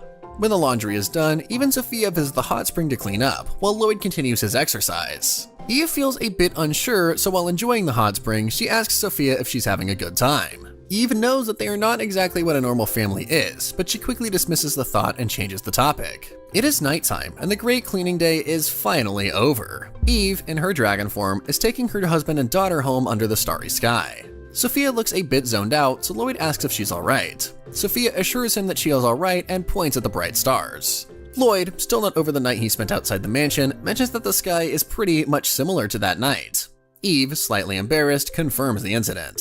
Sophia wonders if Mama will be mad at her too for doing bad stuff, and she is pretty much right, but she will not be made to sleep outside, says Eve. Sophia says something very heartwarming next. She remembers what Eve said earlier and mentions that she has a normal family. Having fun with her mama and papa is what she wishes to be normal. Lloyd feels good, and so does Eve after hearing what Sophia had to say. Lloyd tells Sophia that they will have even more fun the next day. They can try flying above the clouds in the thin air too. That is a little weird way to have fun, but sure. Cut to a scene in Iantown, the middle of a forest on a dark night. And there is chaos erupting. Someone calls onto a princess asking if she's alright. It is the Demon King's Duke's daughter that is in trouble. But what does this indicate for the Lloyd family? Is there trouble and drama coming? And will the family's happiness last long? Lloyd and his wife Eve are engaged in a conversation when their beloved daughter Sophia comes in seeming worried. They panic thinking that something bad must have happened to their daughter, but it's just that her shirt got caught somewhere and a button fell off. Sophia needs not to worry because her mother is pretty confident and she can fix the button right away. All that she needs is a thread and a needle. A while later, Eve manages to turn the clothes into rags. She has obviously failed at her fixing attempt, and what lies in front of her now is something that once used to be called clothes. Emotions take over and Eve begins crying. That means it's time to go to the market and buy new clothes for Sophia. A while later, the family is seen at Iantown on a hunt for some new clothes. It's the family's first time visiting the town with Sophia. Both ladies are excited for shopping and Lloyd is as emotionless as ever. Isn't it possible for Sophia to make her clothes with mana just like Eve? Asks Lloyd. Well, no, Lloyd, because Sophia has never tried item creation out of magic. It's something that will take a lifetime to learn, says Eve, while buying 3 yummy skewers from a stall. The family sits by a fountain and begins talking about item creation. The more durable and complex something is, the more difficult it is to make with creation magic. Eve can create clothes just by looking at them, but she can't make things like weapons. And, for example, if she tries creating this meat skewer that she's just eating, the meat and blood won't form properly and her magic will be useless in that scenario. Regarding clothes, if the creator of the clothes is too far from them, the clothes will disintegrate into mere mana. For example, if Eve makes clothes for Lloyd, everything will be fine as long as Lloyd stays nearby. However, if he moves too far away, the clothes will crumble, leaving him naked. Sophia yells at them to end the weird conversation, plus it's finally time to buy clothes. The lady at the clothing shop is overjoyed to welcome the family of 3 into her store. The handsome man and beautiful lady are top model material and have visited the shop before. Now, their daughter, visiting for the first time, looks like model material too. She can hardly contain her excitement as the thought of dressing up like a little girl. Her enthusiasm is through the roof, and she's practically bouncing with glee, eagerly picking out outfits. Her excitement is so intense that it seems a little weird to the family, making them side-eye her. But once Sophia begins trying on the dresses, the store lady and Eve team up to gush over how cute the little girl is. Every dress seems adorable because Sophia is wearing them, and Lloyd is passing occasional dry comments here and there as usual. All that he cares about is how comfortable the clothing is for battles. After a little while, Sophia starts getting tired and she seems dull. She wants to go outside for a bit, so Lloyd suggests a walk. The father-daughter duo head outside into the town's market, and it seems unusually crowded to Lloyd. After looking around for a bit, Lloyd realizes that he has lost Sophia in the huge crowd. She is nowhere to be seen in the bustling market. Sophia, on the other hand, is getting pushed by people in the crowd and is getting further away. She panics and calls out for her papa, and Lloyd manages to find her in a bit. He holds onto Sophia's hand and asks her to walk closer to him, assuring her that they won't get separated as long as she doesn't let go. He promises to protect her as long as he's around. Sophia is really happy to be holding her father's hand. Meanwhile, Lloyd asks her about feeling down since the morning. He assumes it's because of her cavities and suggests they visit a dentist. That is when Eve catches up to them. She is absolutely jealous to see Sophia holding Lloyd's hand, but quickly asks Lloyd to pay for Sophia's clothes. She had a hard time choosing, so she bought all of them. It's Lloyd's job to pay anyways. Sophia notices her mother feeling left out, so she holds her hand as well. The cute little family is holding hands all together now. After shopping, they have a delicious dinner at a restaurant and head home with the huge pile of clothing that Lloyd is holding. As they're walking, a girl rushes by and bumps into Lloyd by mistake. She was running and fell down mistakenly. Her hood has fallen off and she hysterically tries to cover herself. Lloyd just wants to check up on her to see if she's alright, but she sees something he doesn't expect. This girl is a demon, one of humanity's greatest enemies. Lloyd takes no time to recognize the beauty with scarlet hair as a demon. She is still on the ground trembling. When Lloyd defeated the Demon King, the conflict between humans and demons should have ended. So what is a demon doing in a human town now? And the girl on the ground cannot believe that she has been recognized by a human. She must leave before the situation escalates and starts a commotion. She feels like she has seen Lloyd before somewhere, but she has got no time to think. She gets up on her thin legs, glares at the humans in front of her, and dashes away. She has a huge box on her back too, similar to the one Tanjiro carried Nezuko in. A few steps later, the girl falls face first onto the ground with a loud thud. Lloyd, Sophia, and Eve clearly feel bad for her. She has fallen for the second time in a row, and it looks really painful this time. The girl starts tearing up because she is such a mess right now. Eve offers a hand to help her stand up, and the girl gladly holds onto it. Just when she's about to thank Eve, reality hits her. She attempts to slap away Eve's hand because a demon does not need a human's help. But the girl is just trembling badly. She is so weak that she cannot even shake off a human hand. Eve lets go of her hand suddenly, and the girl falls to the ground for the third time in a row. As Eve helps the girl get up again, someone else arrives at the scene. A girl named Mizuki, who is also a demon, has arrived with 2 daggers in her hands. She is being chased by someone and is here to defend the princess. Mizuki asks the humans to get out of the place if they don't want to die. A huge group of demons are getting closer, and Mizuki is just screaming at the humans to leave ASAP because they're about to get killed.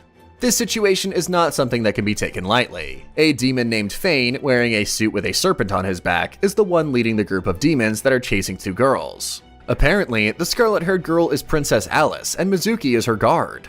These girls despise Fane so much that they had to escape to human territory. Fane is nothing but a lowly servant to Alice. He grits his teeth upon hearing the word lowly servant because he thinks of himself as her husband. He is the one who has been announcing the marriage one-sidedly because Alice never agreed. He thinks that Alice can't go on for much longer using her father's glory. She inherited none of his talents, neither is she talented in controlling mana. The least that Fane can do is protect her as his wife. He thinks of it as a great act of kindness from himself. He also mocks her father's memento that she's carrying on her back. Fane heartlessly mocks Alice about her long-dead father, and Mizuki loses it. To her, he is nothing but a thief who is aiming for the demon family status. And he has nothing to say in response except to insult Mizuki for being a foul-mouthed pet dog for the demon family. Mizuki stands determined in front of Alice to protect her. She grits her teeth with hatred, and all Fane can think of is enslaving and training these two girls side by side. It seems that the demons have forgotten about the existence of the 3 other people present at the scene. Eve finally speaks up, saying that she cannot listen to Fane's BS anymore. This anger is making her explode. Even though Sophia doesn't understand the details, she also thinks that bullying is bad.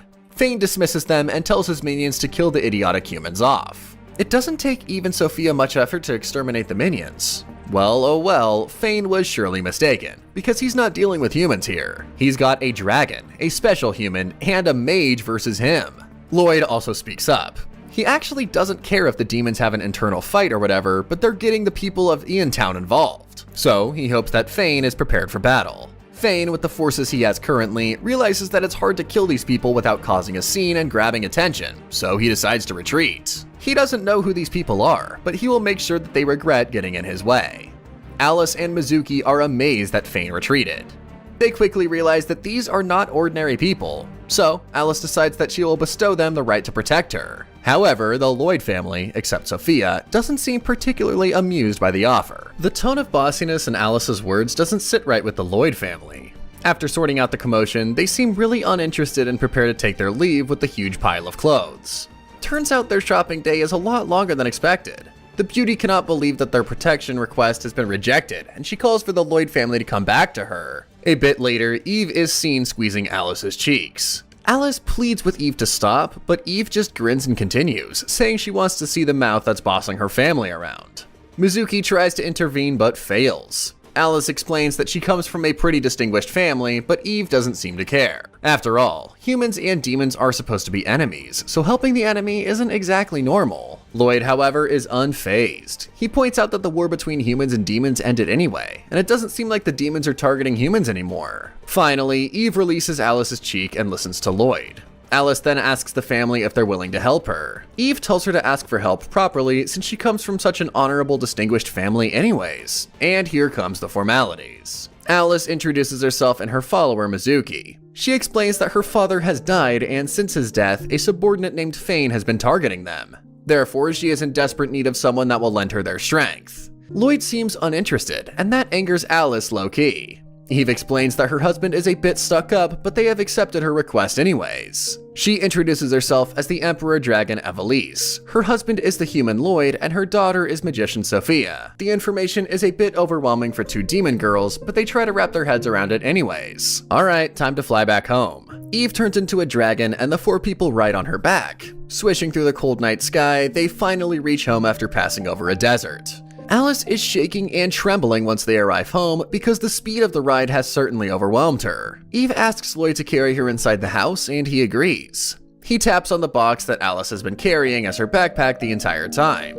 As soon as his hand touches the box, a swish of air passes by Lloyd, indicating that high levels of mana are being absorbed. Alice also comes to her senses and rushes away from the man and pulls her box closer in defense. He should not be touching it. Lloyd apologizes to the girl because he has good intentions and she just misunderstood him. The box is really dear to Alice, so Lloyd assures her again that he will avoid touching it in the future. Well, everything aside, one thing is bothering Alice particularly. She does not understand why Lloyd is perfectly alright even after touching the box. The thing about this box is that it absorbs people's mana and can even take someone's life if it's touched carelessly. But it didn't affect this man at all. He is indeed the husband of the Emperor Dragon, and a father to a strong magician, but his own identity is unknown to these girls. That is when Eve comes out and lets the 2 demon girls know that their bath is ready. They are really messy in their current state because they have been through a crazy amount of running and chasing in the past few days. They get into the warm bath and Mizuki helps pour water over Alice. It has been a long time since they had a relaxing bath.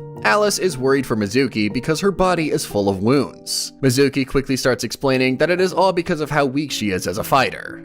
Alice lets her know that she's not blaming her in any way. It's just that she's worried about her health. Mizuki dismisses the useless concerns and lets the princess know that she will definitely defeat Fane the next time she sees him. Putting everything aside, Mizuki is still not sure if it's alright to borrow the power of humans. Humans and demons were at war, and Alice's real father was killed due to that. But Alice has no other choice as of now. She is not as strong as her father, otherwise she would not have needed to run and be protected. Mizuki thinks to herself that it's all because of that dang hero that Princess Alice is in such a state. On the day of the Demon Lord's death, they couldn't see his face due to blacklight, but they do remember his overwhelming strength to this day. Once they're done with the shower, they head to the room prepared for them. Mizuki stays with Alice for her protection, just in case. Alice hugs the box closer to her and keeps it beside her as she goes to sleep. All that she can think of is how weak she is. But as the Demon King's daughter, she will not give up on restoring their family anytime soon. She refers to the box as her father and asks it to look after her. The next morning, the sun shines bright and the skies are clear. But it's not exactly the happiest day since Mizuki is down due to the exhaustion from consecutive fights. She is suffering from a high fever and is blaming herself for being a failed guardian. Eve and Sophia look over Mizuki, while Lloyd and Alice have set out to get medicinal herbs that are effective for demons. Mizuki is worried because they cannot go on their own.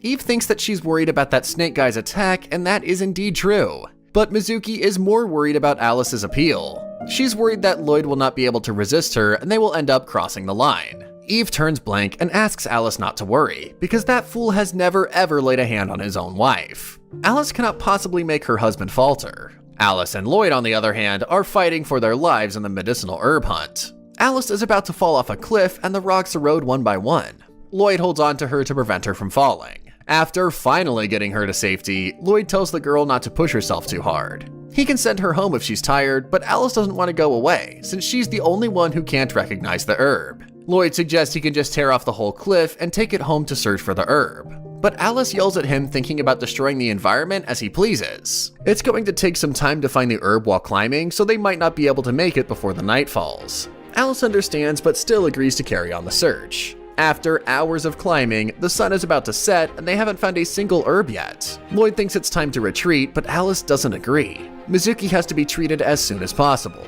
But the air is thin at the height and it's going to be cold at night. The nocturnal demon birds are also getting active. If it gets too cold, they might need to wrap themselves together to keep warm at night. Alice thinks Lloyd's idea is outrageous, so Lloyd straight up commands to leave. Alice screams at the human for daring to command a demon and runs away from him. She shuts her eyes tight while running and thinks to herself that she is just way too stupid. She is the one who got Lloyd involved in a demon's affair, and he is even helping her search for the medicinal herb. She had no business behaving that way. She has no idea if she'll be forgiven even if he apologizes now. Alice thinks back on her childhood and the lesson that her father taught her. He told her that she must apologize properly and sincerely first. The response of the other person is totally up to them. Alice finally stops running at the edge of the cliff and decides to apologize first. But I guess it's too late, because the edge of the cliff breaks, and the next thing you see is Alice falling hundreds and hundreds of meters down at Godspeed. She holds onto a plant along the way, but it's too delicate and detaches from the cliff as well.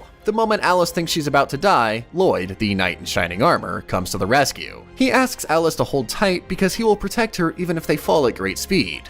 The duo splashes into a deep river and manage to make it out of there safely. Lloyd piggybacks Alice and she apologizes for her behavior. She sees him as a father figure now. Lloyd tells her that it isn't natural for her to hold a grudge against humans. In the war between humanity and demons, the demons were defeated, so they hate humans out of spite. He also asks her not to worry since he will not get rid of her or Mizuki, because he already promised to help them and Eve as well, as Sophia has agreed to that too. Furthermore, regarding the curve, everything will be alright since they have got the plant now. Alice didn't even realize that the shrub she held onto for support while falling down the cliff was the herb they needed. Looks like the only thing she's got is luck nowadays. They head back home quickly since it's time to heal Mizuki. Once they get there, Mizuki is seen panicking because she's assuming there's something going on between Lloyd and Alice because they're soaking. Oh, she's such an idiot, thinks Alice to herself. Alice gently touches her forehead to Mizuki's, checking for a fever. She gives a big smile when she feels that Mizuki's temperature has gone down.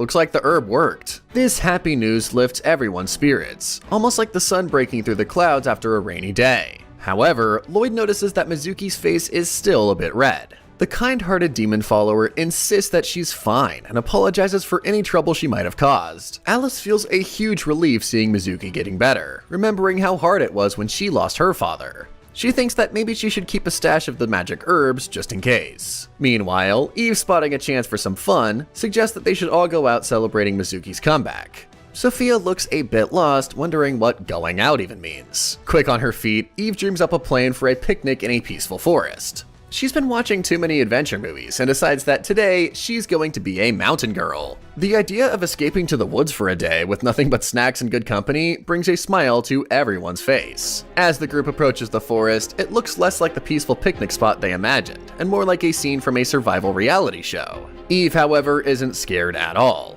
She often comes here for walks and sees it as more of an adventure park than a challenge. Sophia quietly wonders about her new family's definition of fun, deciding that both her new dad and mom might just be a touch on the wild side. Lloyd suddenly realizes they've forgotten to bring any food, which could have spelled disaster for their picnic plans. But Eve, ever the optimist, brushes off this minor problem. She's confident they can look for forest treats and turn this into a real outdoor experience. Mizuki, thrilled by the turn of events, announces that she's ready to put her survival skills to the test. Lately, she's been oddly excited about all things adventurous, and now she's craving to look for wild, possibly gourmet, forest ingredients. As Mizuki is about to disappear into the greenery, Eve and the others can't help but chuckle at her eagerness.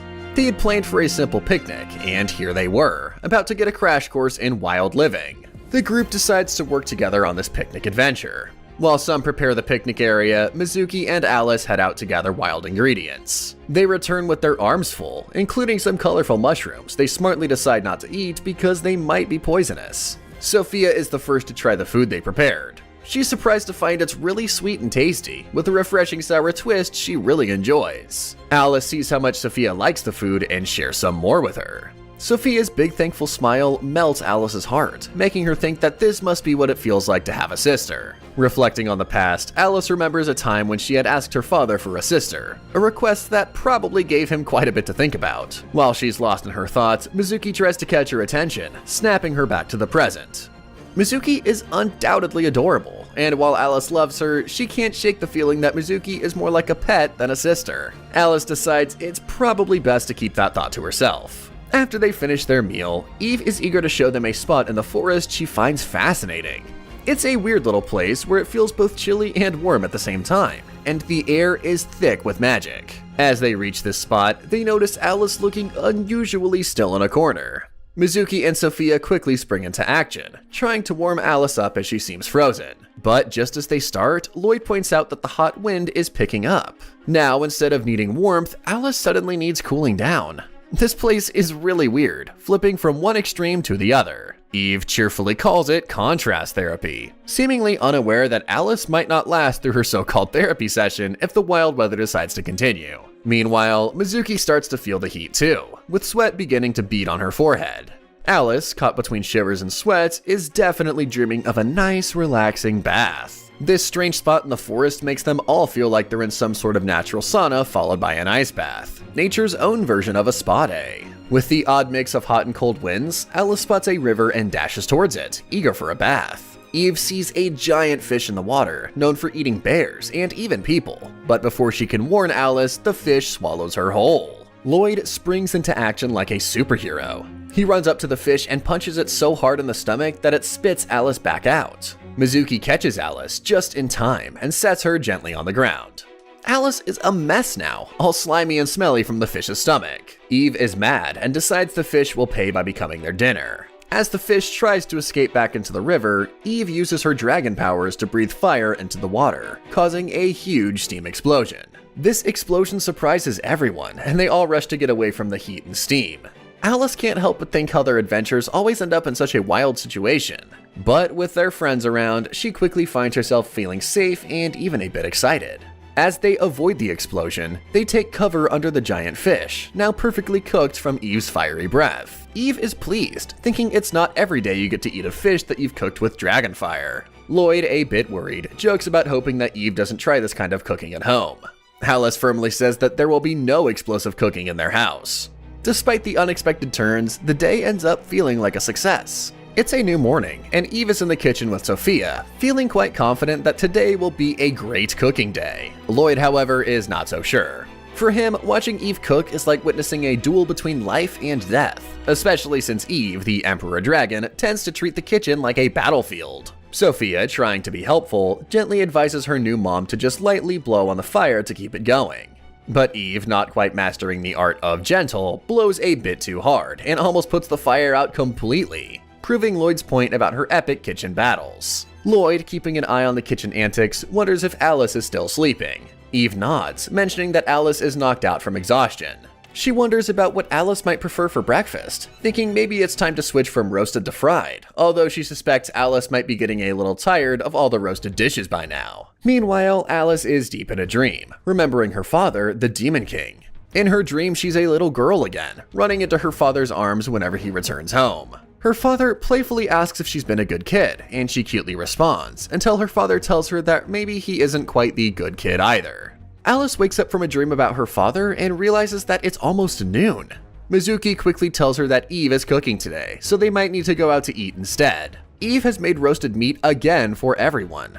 As Alice sits down, she realizes that this is the first time that she's ever seen Eve cook. Usually they just get the food from outside. Lloyd bravely tries the food first. He tells everyone that Eve's cooking has gotten much better, even though the last time she melted the frying pan and almost started a fire. He jokes that he'll eat all the burnt meat as part of being a good husband. Sophia makes another dish, just in case the roasted meat isn't enough. Meanwhile, Mizuki asks Lloyd for a favor. She wants to know how to become strong like him so she can protect Alice. Lloyd is willing to share his tips, but he warns her that he's an artificial soldier, so his methods might not work for her. As Lloyd starts to share his story about being an artificial hero, Eve quickly steps in with a quiet word of caution. She gently reminds him that they need to be careful about what they say because Mizuki and Alice are from the demon race, and it might upset them if they learn he was designed to defeat their king. Their quiet conversation makes Mizuki think they're secretly flirting right in front of everyone. Eve suggests that Lloyd tweak his story a bit, mixing in some harmless white lies to keep things smooth. Nodding, Lloyd begins his edited tale.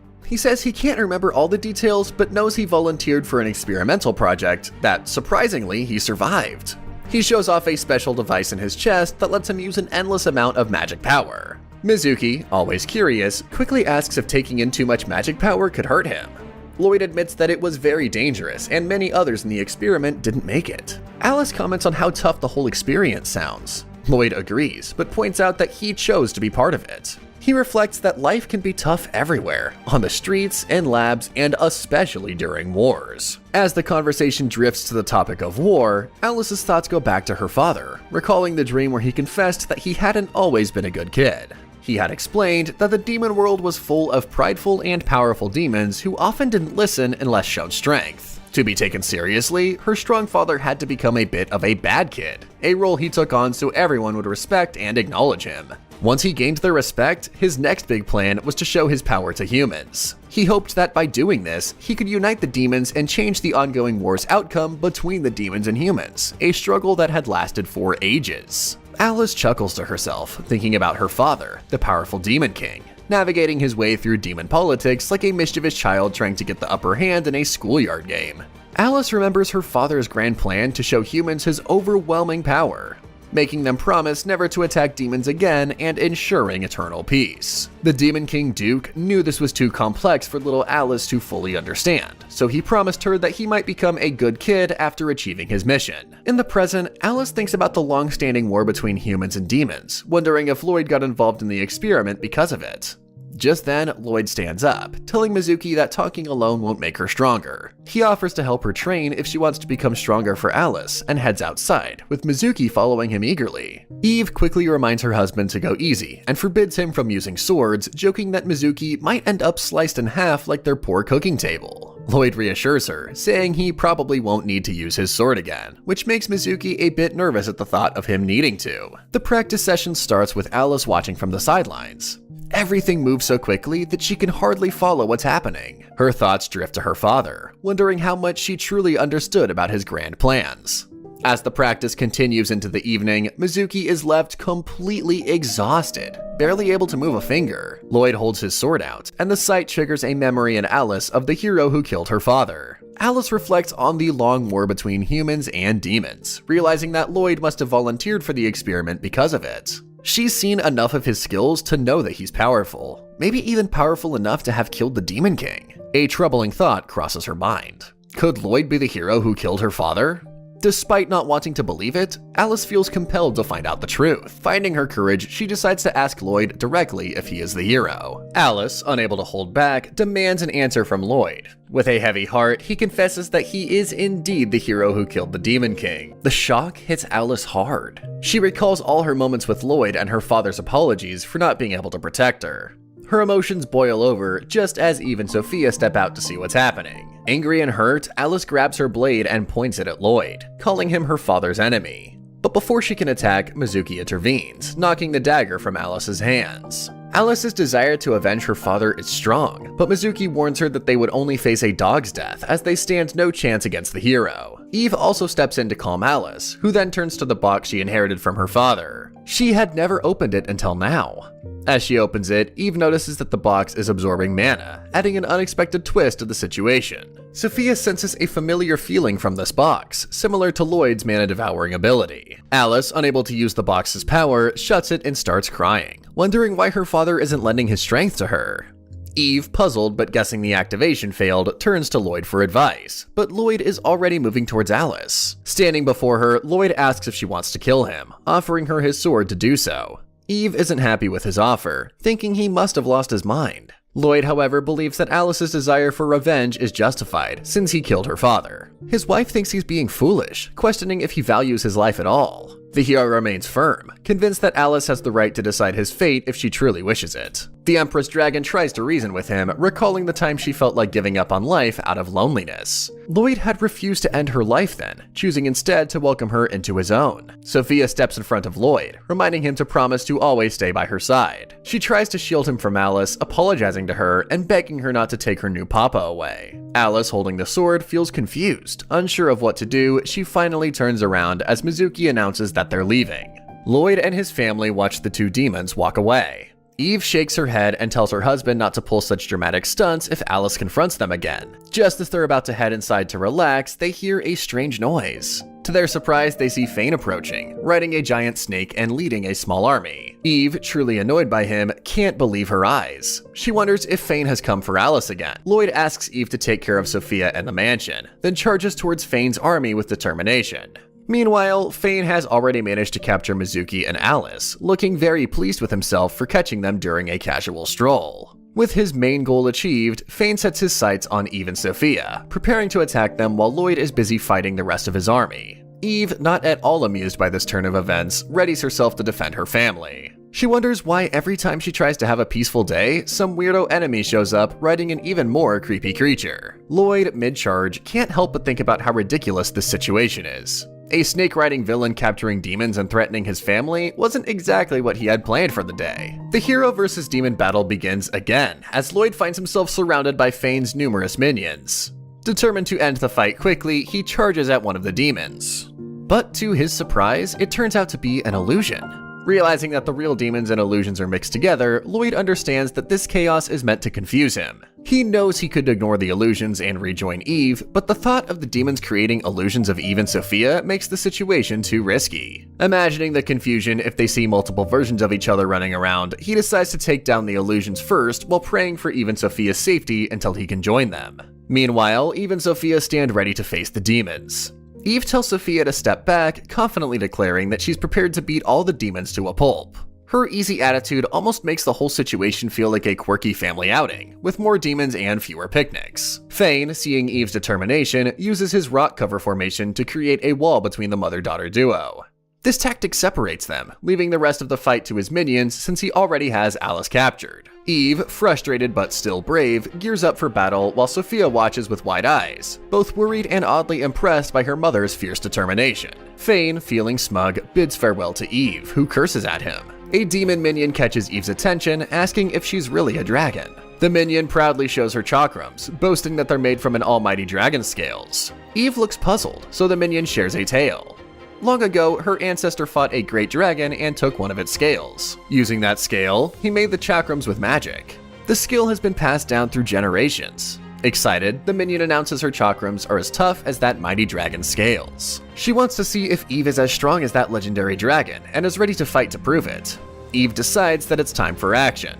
She flies towards the minion and grabs one of the chakrams. Examining it, Eve bursts out laughing. She recognizes the scale and reveals it's actually hers from when she was a little dragon, making the minion nearly faint. Eve continues to say that she doesn't remember anyone taking her scales. She licks the chakram, grinning, and declares it came off when she was molting. The minion's confidence is down to 0, realizing she's been bragging about a baby dragon scale. In short, the chakram is made from the skin Eve shed after molting, which the minion's ancestor must have found and made up a grand tale about fighting a mighty dragon to claim the scale. The minion, not too thrilled about this revelation, feels her ancestor's pride destroyed. But Eve isn't in the mood to deal with this liar demon for long.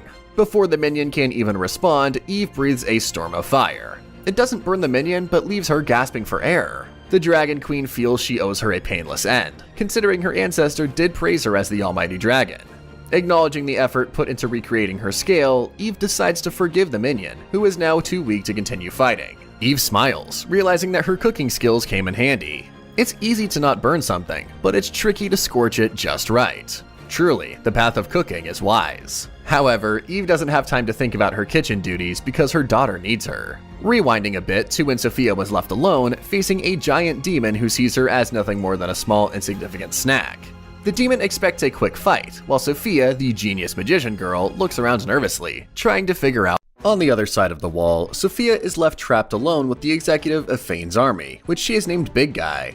It's time for Big Guy versus the Witch of Calamity. The executive, aka Big Guy, thinks that he will defeat the frail little girl in no time and end things as quickly as possible. So he charges towards her without wasting a second. Sophia quickly changes positions with her little wind dance, and the Big Guy doesn't catch up on that. He punches the air so hard that he forms a huge hole on the wall behind her. Sophia is hiding behind one of the large pieces of rocks while the Big Guy thinks the match is probably over since the little girl has received a direct hit from him. Sophia thinks it's time to retaliate and directs the same bunch of broken rocks towards the Big Guy using her ability called the Rock Avalanche. He is buried as a result of the avalanche, and his burial is followed by a brief moment of silence. Sophia seems worried, but there's no need to be because the Big Guy is not dead. He uses all of his power to make the rocks fly around and break out of the mountain of stones he was buried under. He is obviously very angry now because he cannot believe the audacity of this little brat that has just attempted to crush him. However, Sophia never intended to crush him, and that's why she used the rock avalanches. The Big Guy doesn't understand the deal with this little girl in front of him. She is still okay after receiving a direct hit, but he has another attack planned for her, something that she will surely not be able to escape. He heads towards Sophia with the fastest speed and the shortest distance and decides to grab her in his fist. But all he is able to grab is air, because the person in front of him was just Sophia's illusion and nothing else. Sophia succeeds at imitating the illusion magic she saw earlier. All it took her was a glance to learn the new form of magic. That alone has left the Big Guy confused enough. He tries to grab Sophia once again, but it's another illusion this time. The entire area is filled up with multiple illusions now, and it's almost impossible to figure out which one of these is the real enemy for him. At this point, Sophia is just toying around with him. She appears beside his huge ear for a second to ask the big uncle as to which magic he won't die from. She doesn't want to go overboard and fry him with thunder or roast him with fire magic, so it's tricky to figure out what she needs. The Big Guy's frustration finally boils over, and he yells at Sophia, telling her not to underestimate him. His mighty physique can never be destroyed by mere magicians. He's the one who does the destroying around here. Sophia finds him scary in this state, but she quickly comes up with an idea. She makes the illusions disappear and creates an enormous golem to deal with the big uncle for her. She made the golem punchy instead of pointy, so he will definitely not die. Once Eve is done with her fight, she decides to get to her daughter Sophia as soon as possible. She breaks through the barrier wall, but finds her daughter dealing smoothly with the situation. Eve hugs her menacing daughter in relief, thankful for her safety. Now all that's left is Lloyd. His opponent is an illusionist, the most troublesome type of opponent. The mother-daughter duo head out to see him, and they are met with peculiar scenes. Lloyd is seen dealing with 5 illusions at the same time, but then comes his huge hand out of nowhere. Lloyd is using his hand's illusion to drain out the opponent's mana. With his hand, he finds the true illusionist and beats everyone in the area to a pulp. Once he's finished, he quickly decides to head out to defend his wife and daughter. But he's relieved to see them floating high in the sky safely. Once he has confirmed their safety, all that's left is Mizuki and Alice. The snake man, Fane, has kidnapped both of them. He's taking them away under the shining moonlight on the back of his serpent. They will live as long as they obey him. He is more than happy because the Demon King's daughter and the Demon King's power are both his now. He desires to be the next evil Demon King. Alice, tears streaming down her face, desperately cries out for her father to save her. But on the cold, uncaring night, her pleas fall on deaf ears. Eve is scanning the ground from the skies, searching for a sign of Alice and Mizuki, but she's unable to grasp their whereabouts. Then she comes down to the ground to meet with Sophia and Lloyd, and lets them know that she is unable to find the girls. She doesn't even know the direction they went in. Lloyd, at first, assumed that his family would abandon those girls, but that's not the case. They still care about them. Although Alice wanted to exact her revenge on Lloyd, parting like this would make Eve's night sleepless. Alice is still a kid, and Eve wants to protect her. Even Sophia is determined to save the girls from the bad snake man. Lloyd gets the request and decides to start working on it right away. But Eve is just frustrated at her man for acting like a robot. All you will hear from him is request this, request that. He needs to come to his senses and stop acting based on requests. He's not a fool, neither is he a machine. He needs to start thinking for himself. Between the family and Alice, he is at a loss on what to do. So Eve asks him to be lost, as he should put aside people's requests for a minute. He should try listening to his heart for once. After a brief moment of silence, Lloyd shares his honest feelings with Eve. He wants to take care of his family and protect Alice simultaneously. Although he is still stoic as ever, and his wording is a little concerning too, he is finally saying what he wants to do, which is a big improvement. Eve leaves it at that, and it's finally time to search for the kidnapped girls. Lloyd has a way to figure out their location using his hands and mana. Alice, on the other hand, is on the back of the serpent, worried for her guard Mizuki, who has been poisoned by Fane. Even though she has managed to cut the snake that entangled her, Fane snakes are artificial life forms created with mana, so cutting them down won't stop them. Fane mocks the girl for her futile resistance. But it seems that Mizuki is not giving up anytime soon. She quickly gets up and hugs Alice out of nowhere. She reaches out her hand for the box on Alice's back and opens it instantly. A violent gush of mana comes flowing out, and Fane can feel his artificial snake being absorbed. As a result of the phenomenon, the three of them land on ground and Mizuki shoots a dagger at Fane's serpent. But Fane stands unfazed. He would surely have been killed had he been someone else. But this level of magic is just not enough to kill him. Inside Alice's box lies the casual armor that devours mana. It's the armor that supported the Demon King in his unification process. The armor is so potent that it makes wars and unifications seem like trivial matters. As Fane stands there and continues to mock Alice, Mizuki decides to take the lead once again. She knows exactly how to piss off this irrelevant snake guy. She reminds him of his surrender in front of the Demon King. As soon as he realized that he doesn't stand a chance against the king, he surrendered, so he's nothing more than a piece of trash.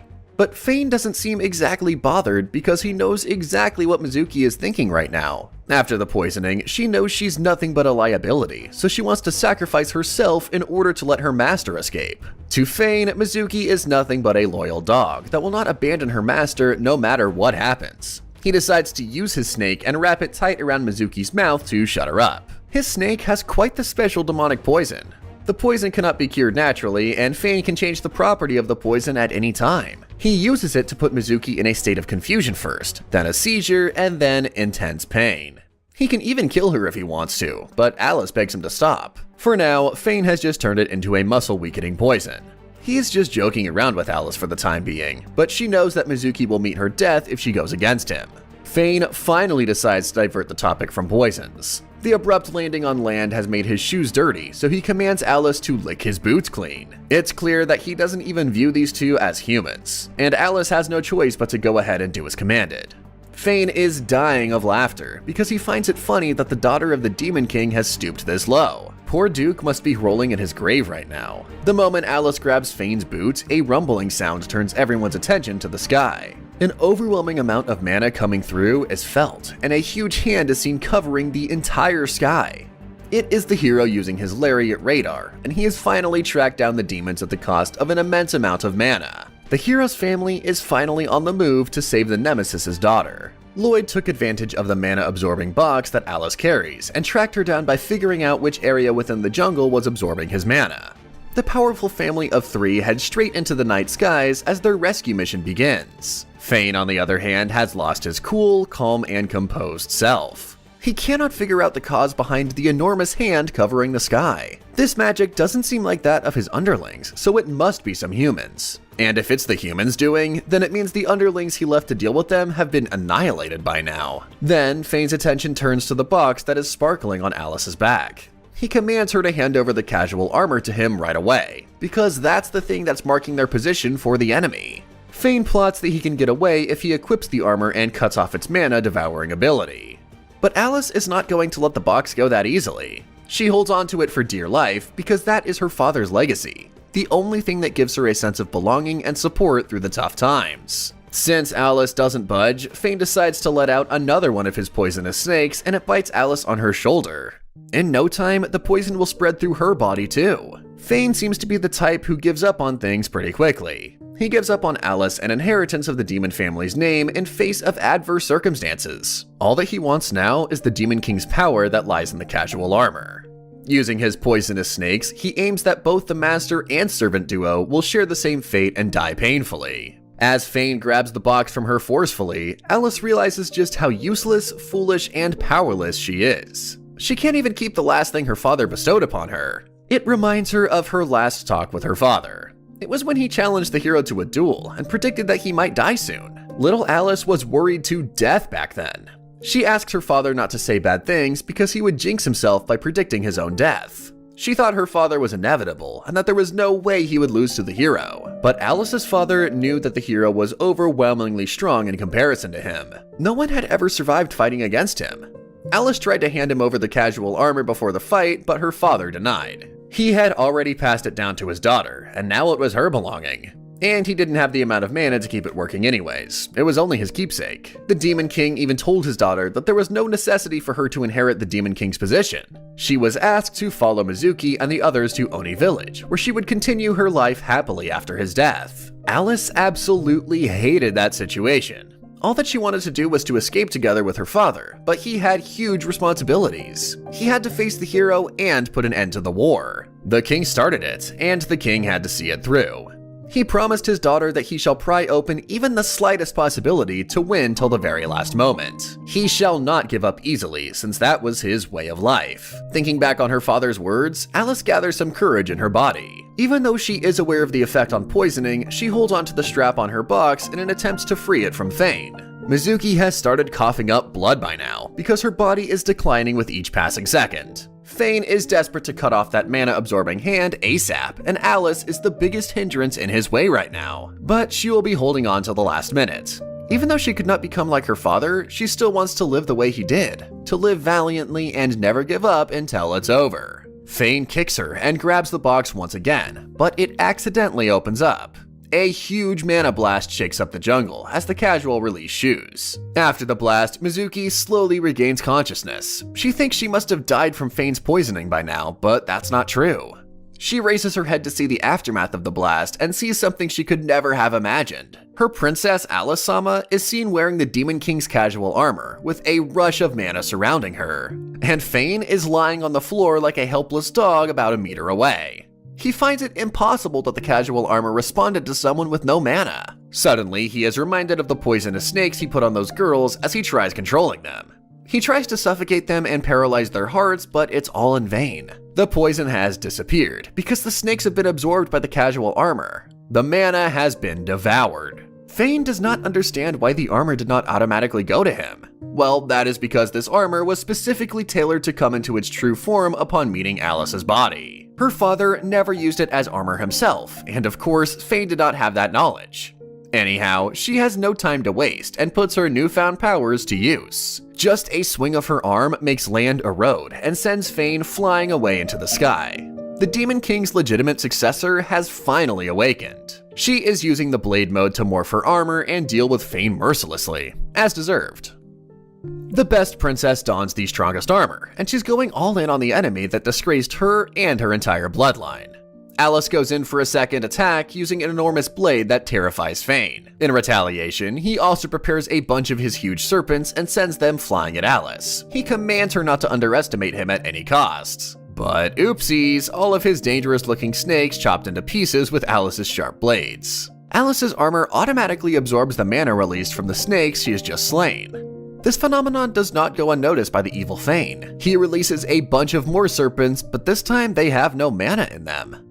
Alice cuts them apart and she runs out of mana in the process. With no magic remaining, Alice's body starts feeling weak. She falls to the ground and her legs begin trembling. Initially, she assumes that it must be due to some sort of poisoning, but Fane tells her that in reality, she is out of mana. That is because she possesses little to no magic naturally. It was out of her capability to use the armor by herself, so she was compensating for it by absorbing mana from the snakes. So, at last as a trick, he sent out hollow snakes at the end to make her run out of mana. Fane laughs evilly, thinking that victory has finally come to him. The moment he's about to attack Alice, 3 creatures up above the cliff grab his attention. Lloyd and his family have arrived to the rescue. Alice doesn't understand as to why the hero is here, but he is obviously here to help. Alice refuses any kind of help, and Lloyd is about to agree with her, but his wife reminds him not to back down. To fulfill his promise to her, he has to help her and keep his word. Lloyd doesn't waste time and gets straight to the point. He points his hand at Alice, and a huge surge of mana goes rushing out of his hand, all of which is absorbed by her armor. Sophia and Eve don't understand what's happening, and Alice is just glad to bring her armor back to life with mana. With this, Lloyd has fulfilled his promise. He has lent Alice his strength. Sophia and Eve aren't sure if this was enough to help, but Lloyd is confident that it's more than enough.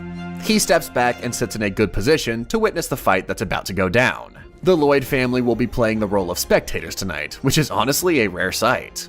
So now, it's Alice versus Fane, along with the powers Lloyd has lent Alice. The casual armor is put into a great bow mode, and huge pieces of armor go flying at Fane.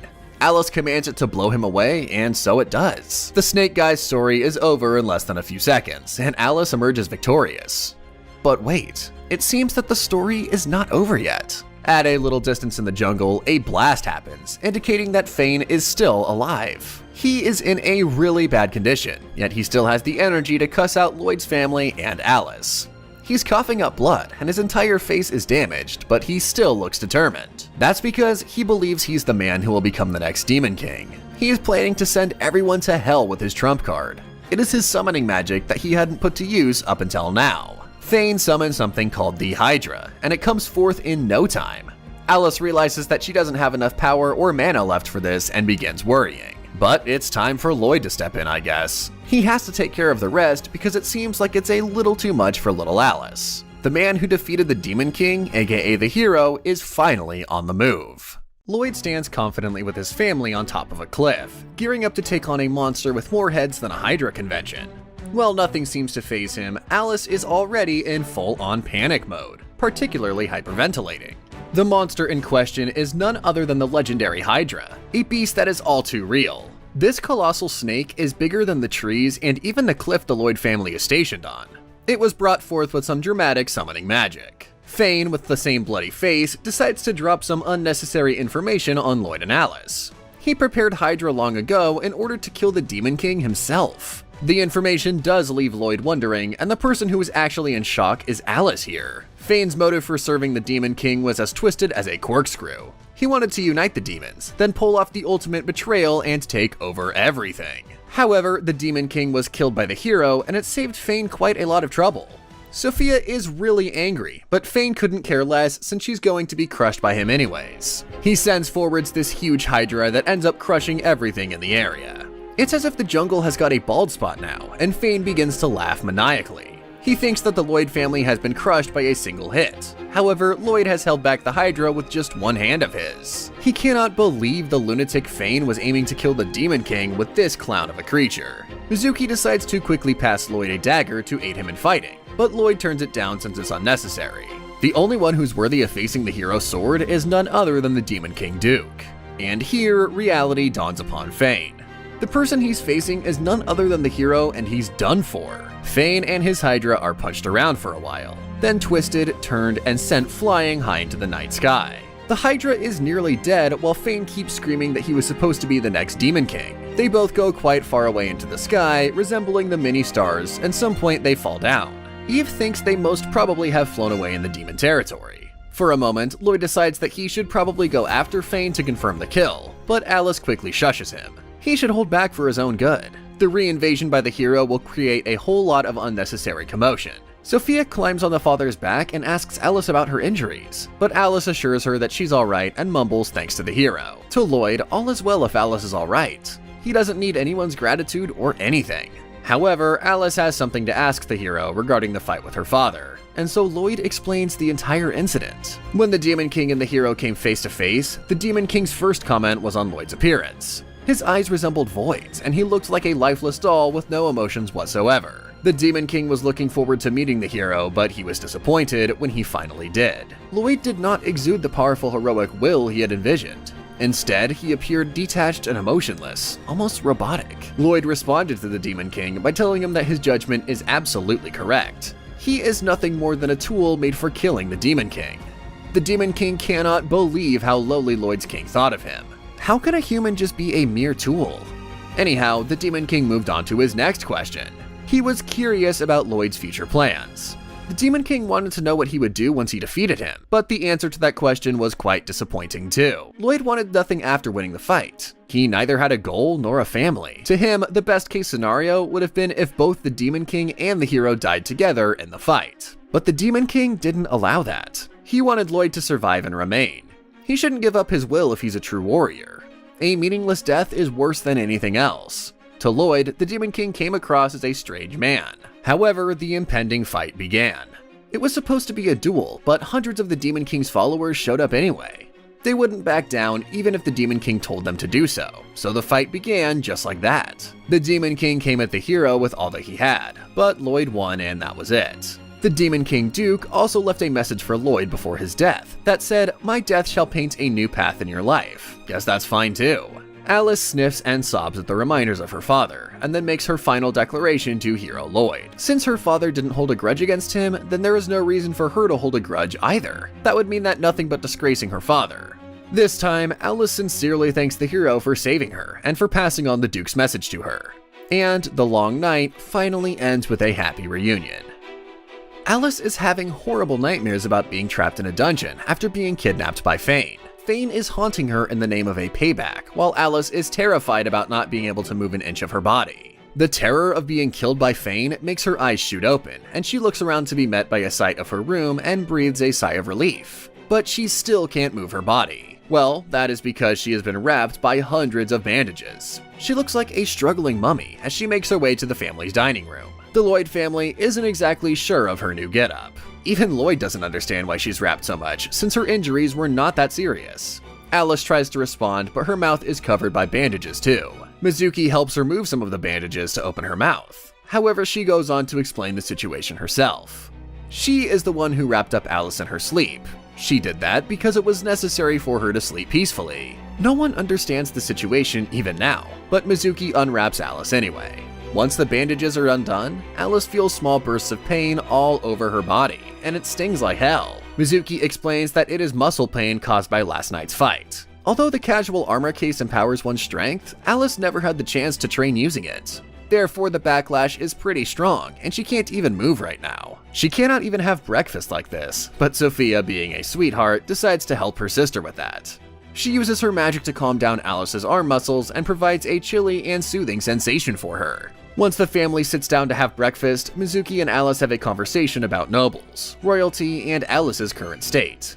Speaking of royalty, Eve interrupts and asks Alice about her future plans. And Alice gives an answer full of determination, since she has the newfound powers of the casual armor now. She has decided to carry on her father's will and become the new Demon King.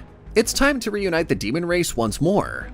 Although it looks peaceful right now, there are scum like Fane that are causing chaos in the world. It's dangerous to leave the Demon King position vacant.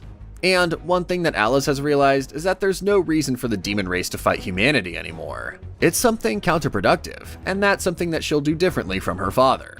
Lloyd warns Alice that there will be a lot of powerful enemies blocking her path to becoming the Demon King. Along with that, Alice also has muscle pains after each fight and needs to borrow mana to use the casual armor. Her goal is far from her reach, so Sophia jumps onto Alice's shoulder and suggests something amazing. Alice should stay with the Lloyd family for the time being. Lloyd also agrees, saying that this place is safer than anywhere else. And Eve also gladly welcomes Alice into her home, saying that it's too spacious with just 3 people in it. Alice denies, saying that she feels like she has taken enough favors from the family already. But Mizuki suggests that she should accept the family's kindness once again, because she is painfully aware that she's not strong enough to protect Alice-sama in her current state. She doesn't even know if she can escort her safely to Oni Village. Therefore, it would be best if Alice stays here and Mizuki heads to the village by herself. In order to ensure her master's safety, Mizuki shall train herself again in that village for future fights. She will also investigate other factions during her stay there. Alice starts tearing up and interrupts Mizuki, but Mizuki stands steadfast with her decision. For Alice to become the Demon King, these two girls will have to change themselves. They will have to go through separation and focus on personal growth in separate new environments. Mizuki breaks down and begins crying uncontrollably, and the Lloyd family can see the obvious sadness of both of the girls. Both of them look sad, but they are extremely loyal to each other. Mizuki also helps Alice set a goal before leaving. Her goal is to become strong enough to return Lloyd's favor of lending his strength. Alice doesn't feel comfortable being in debt either, so she will surely find a way to return the life-saving favor. She must become stronger in both mind and body to repay him. Eve, on the other hand, thinks to herself that they never expected anything in return for the favor. But in order to not kill the hype, she decides to stay quiet and shushes her husband too. Mizuki puts on her cloak and heads to the mansion gates alongside the Lloyd family. She bids an emotional farewell to her master, and Sophia begins crying too. At the end, Mizuki leaves, and the Demon King's daughter has officially joined the hero's family. The next morning, Eve returns from her breakfast hunt with a massive chicken, looking quite pleased with her successful morning adventure. As she strides back to the mansion, feathers still clinging to her clothes, she notices someone else is up early too. It's Alice, training diligently on the mansion grounds, already hard at work. Sweat beads on her forehead as she swings her practice sword with determination. Eve can't help but admire Alice's dedication, especially since she just set this goal yesterday. However, after only 10 practice swings, Alice collapses to the ground with a dramatic thud, gasping for breath. Clearly, she is still too weak in her current state. Eve, worried, quickly makes her way over, her boots crunching on the gravel. Alice manages a cheerful good morning despite her exhaustion. Eve, smiling warmly, returns the greeting and proudly displays her enormous chicken, holding it up like a trophy. She also reassures Alice that breakfast will be ready soon and gently advises her to rest in the meantime. But the next thing Alice says is highly unexpected. She tells Eve that she will be making breakfast today. As the princess, she has never cooked before, but she's pretty confident that she will not be losing to Eve's charred meat. Alice feels like she can do anything right now with the confidence gained from her newfound goal. She will be challenging herself to improve in everything from now onwards. She wants to become the strongest emperor ever. A little while later, the usual breakfast for the Lloyd family is ready. Their usual meat burnt to the core is here with the collective efforts of Eve and Alice. Lloyd eats it with no expressions, just like he normally does, while Sophia is trying to cheer up the failed chefs. They are both really embarrassed, but Alice rises from the ashes once again. She will not give up yet. Time to move on to the next challenge. She also attempts to wash dishes with a passion. Lloyd serves as a backup to catch all the flying dishes around. Next comes chopping wood, and the axe flies away this time. Lloyd catches that too. The broom is also displaced while sweeping the garden, and the saga goes on. After a long day of failures, Alice realizes that ordinary life sure is tough. When she can no longer move, Lloyd grabs the girl by her hair and takes her to the room. A change of locations might finally put the girl to a rest and calm her down. She needs a break. When Alice is finally tucked in her bed, she thinks back to how her father Lloyd has no sense of delicacy.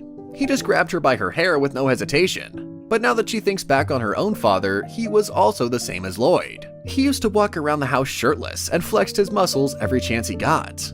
Maybe all fathers are like this. Alice's chain of thought is cut off by a knock on her door. Sophia has brought her Alice Oni-san some water. Not only that, Sophia also massages her elder sister's shoulder as well. She really admires her. After the shoulder massage, Sophia is cheerful as ever and suggests reading some books to Alice. But Alice thinks that she's good for now. She is touched by Sophia's enthusiasm and cute acts. Both of them are over the moon to finally have a sister in their lives. Sophia aggressively pats Alice on her head and leaves the room. Alice yawns and decides to take a nap for now. She woke up early today and tired herself out, so it's only natural to fall asleep. When Alice finally wakes up, she realizes that it's already nighttime. She didn't even realize how long she slept. With Mizuki gone now, there was no one to wake her up. That is when Eve barges into Alice's room and asks her to wake up for dinner. She removes her covers with enthusiasm and drags her to the dining room. After feeding her a lot, Eve rushes the girls into a relaxing shower, and Alice finally finds the time to take a breath. Everything happened so quickly that she didn't even get to react. Alice feels lonely every now and then, and Eve has caught up on that. So she lets Alice know that she is also her daughter now. And if she ever feels lonely, Eve would be more than willing to give her affection just like she does to Sophia. Alice tries to act like a cool teenager and tells Eve that she isn't a child. However, deep down, she feels really happy and loved at Lloyd's family acts. And to add into Alice's complaint about the lack of delicacy in this family, Eve suggests that the girls should all sleep together today. The bed is really cramped, but it seems like a cute, fun sleepover for the Lloyd family girls. And the hero Lloyd himself is quietly enjoying his peaceful bath all by himself. Outside, in the mansion's gardens, the Lloyd family daughters are playing gleefully and the parents are watching over them. In this moment, life feels perfect and peaceful to Eve, but something important is still missing from this family. It's the love between the family's parents. Looking back, Lloyd simply answered Eve's proposal with a yes, but he still constantly ignores her advances in the relationship. She clearly does care about her, and Eve also does not particularly regret proposing the marriage. But it seems to her that Lloyd is not exactly conscious of her being his wife, and this won't work for long with her. She must charm this idiot with her appeal at all costs. That is the goal for today. When Lloyd is doing one of his usual crazy workouts in the forest, Eve approaches him cheerfully. She says hi but turns blank once Lloyd turns to her.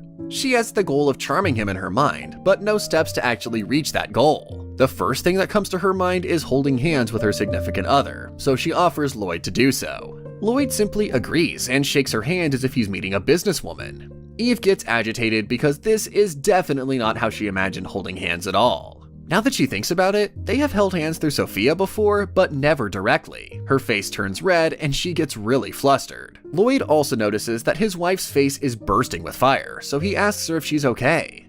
Eve replies to him in a state of absolute panic and leaves the scene ASAP. She turns into dragon mode and flies high into the sky. Guess it's still too early for them to get touchy-touchy with each other. Eve decides to come up with another plan and approaches Lloyd once again. This time, he is seen chopping wood with his bare hands. Eve turns kawaii mode and tries all sorts of cutesy acts to get Lloyd's attention. She is trying her best to charm him and asks Lloyd if he has fallen in love with her yet. Lloyd replies with a bland, "I guess so," with the same eyes that hold no emotion and look like nothing more than a void. Eve quickly realizes that all of her efforts are futile and apologizes for disturbing the wood chopping session. She heads towards the tables while sobbing quietly. The girls have made golems and are fighting each other while Eve just plops on the chair and rests her head at the table. Her usual cheerful self is lost, and the kids are quick to find out that something is wrong with their mama. It has been a while since the marriage, and Eve assumed that Lloyd must have started feeling something for her by now, but it looks like the situation is hopeless. She begins overthinking her initiation of acts, but she's also very happy with the current family, so maybe she is being selfish by asking for more. Her overthinking is put to a stop by Lloyd appearing in front of her. He is worried about his wife, so he boldly cups her cheeks and brings her head closer to his. Eve is a blushing mess by now, and Lloyd reminds her that this is what she did when he was pondering helping Alice. She held him like this and pulled him out of his closed heart. Ever since then, he has started thinking about what he wants, so he's using the same strategy on Eve now. He wants to know what it is that she's worried about. He wants to know more about her. Thinking about it, he also realizes that a guy in the military said something about love before. Taking reference to that, it happens that the hero has fallen for the Dragon Queen. The sudden confession makes the Dragon Emperor's emotions burst, and the fire burns Lloyd's hair entirely. She is panicking and breathless right now. She asks Lloyd to stop right then and there. It's too early for all this, and she flies far, far away into the sky. Lloyd turns to his daughters, asking if he did something wrong, and his daughters don't think so. Eve, on the other hand, is flying high in the skies, and her heart won't stop pounding. She should stop the charming attempts for a while, because it happens that she is the one getting charmed instead. But it turns out that the strongest hero is in love after all. Princess Alice finds herself in trouble, because her clothes are in tatters. She ran away from home in a hurry due to the snake guy's threats and did not get the chance to pack up. She talks to her family about how she wishes she could have brought some clothes along. Sophia offers her elder sister some of her own clothes because she has bundles of them, but they would be a little too tight for the elder girl. Eve, ever the shopping girly, instantly suggests to buy some new clothes in the city. She just needs an opportunity to shop for pretty clothes. But there seems to be a little problem. Alice is from the demon race, so it would cause a commotion if people see her ears in the city. Eve suggests hiding them just like she hides her tail, but that's not practical since Alice is going shopping for clothes. And here comes Sophia to the rescue. She chooses illusion magic to cover the appearance of Alice's demon ears. No one will find out their actual shape until they touch it, and Sophia demonstrates that by poking her ears. Alice is left impressed by the magic, and Eve is just grinning in the corner thinking about all the clothes that she can make her new daughter wear. It's experimentation time for her, and Lloyd can already imagine carrying all the luggage they will be bringing back from the town. He goes to the room to grab his money purse, which seems to be downsizing as time passes by. The family gets ready and leaves the house in no time. Arriving in the heart of Iantown instantly uplifts everyone's moods, because the city is just too lively and energetic. And Eve is fast as ever to reach out to the food stalls to get her beloved skewers. It has been her routine ever since she learned shopping. Sophia reminds everyone that they should rush to the clothing store, and Alice, being the elder sister, asks the girl to calm down since the clothing shop is not running away anywhere. Upon arrival at the clothing shop, they are met with peculiar scenes because it seems that the clothing shop is indeed running away. The shop owner has packed away her stuff and is leaving with her carriage. She greets her top model customers sadly and explains her current condition. After this family's last visit to the store, she got carried away and ordered a lot of stock. Now, she can't even pay her rent and has no backup plans. In simpler words, she has gone bankrupt. Well, it seems that the Lloyd family has arrived in the nick of time. They have come back with yet another top model material girl. The shop owner forgets all her worries because she wants to dress this girl up instantly. The new girl seems easygoing to her, and radiates a noble aura too, which is something new for the lady. The shop is opened once again, and Alice begins dressing up. She comes out with a variety of dresses, ranging from elegant ones to basic pants and shirts. Sophia and Eve are swooning over Alice and the dresses as usual, managing to completely overwhelm the girl with compliments. Alice also turns to Lloyd for his opinion. After a bit of contemplation and analysis of his previous comments that made Sophia upset, he decides to switch up the words and tells Alice that her clothes suit her. That gets him a satisfied reaction from Alice and Eve, and little Sophia seems to be a little bit jealous. By the end of the long day, Eve decides to purchase everything the family has set their eyes on today. Lloyd brings out his coin purse and clinks the little amount that he has remaining. After paying for the clothes, the family heads out to the bustling town. The girls begin looking around for food and jewelry pieces, and Lloyd decides to talk to his wife for a bit. He lets her know that the family has officially run out of money. After he came to the Margrave, he didn't get paid as a soldier anymore, so he has no source of income anymore. Alice asks him about the tax from the territory that he was awarded from the king. Well, it happens that there are no residents in Lloyd's territory, so that means no taxes as well. The family is really in the trenches, but Eve is still the ball of optimism that she is. She has been gathering food for the family, so money poses no problems at all in that regard. Lloyd reminds her of her shopping sprees and food stalls that require money, and she goes silent for a bit because she's got no solutions for that. The daughters of the family chip in, saying that they will hold back from now on, which makes Eve feel really bad. She doesn't want her daughters to suffer, so she asks Lloyd to pick out one of the scales from her body and sell it at a high price. But Lloyd ain't going that far. He will try searching for a job to earn some money, but it's highly unlikely that he will find it. Right that instant, a page flies onto Lloyd's face by a stroke of luck. It says something about a mysterious treasure island where an incident occurred recently. A family with children disappeared, yet the ship came back full of treasure after a while. Lloyd thinks that it's probably a made-up story, but it won't hurt checking out the island. If the family manages to get their hands on a treasure, their money problems will be solved forever. It's time to head to the treasure island for a family trip. Eve and Sophia find the idea amusing, because island means there's sea and sea means swimming and playing together. But Lloyd and Alice are just feeling skeptical about the treasure situation. It's time for the Treasure Island arc, and the goal of the family is to get rich this time since they are short on money. The Lloyd family arrives at the port town Porneft, and it's time to execute the operation. Get rich quick. Alice is still feeling uneasy, but Lloyd simply reminds her that even if they don't manage to find any treasures, it's a chance for a good family vacation, so she should cheer up. Before departing, Lloyd summarizes the article once again. All the ships that left for the island departed from this town. After losing contact with the ship that carried the family and children, it returned filled with numerous treasures. The passengers returned back alright, but the most mysterious aspect of all of this was that they arrived at the island without realizing it and returned without realizing it too. Maybe going to the island isn't that big of a threat after all. At the port, there are a lot of families with children, and it seems that all of them are headed to the treasure island. There are some drunk guys around too who are chugging mugs of beer.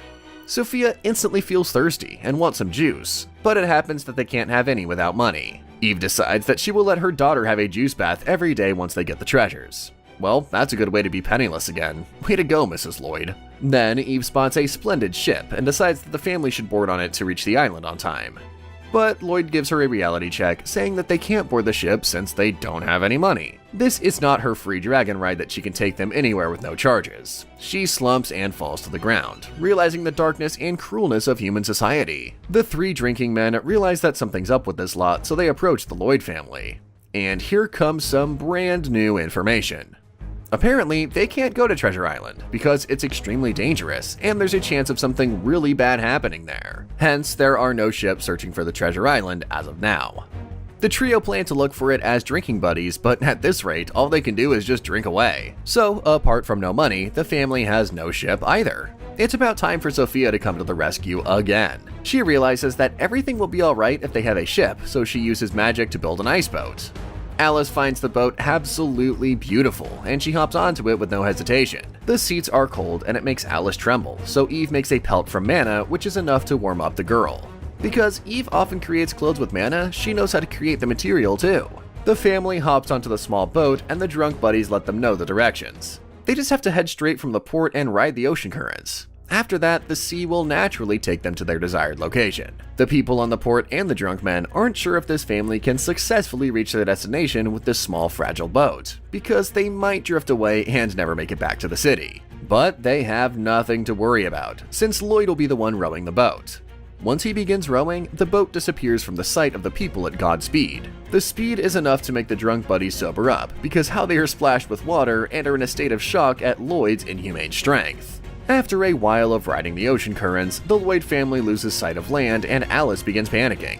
The boat is shaking unusually and the waves are getting bigger with each passing second. She almost falls off the boat due to the pressure, and Lloyd catches her just in time.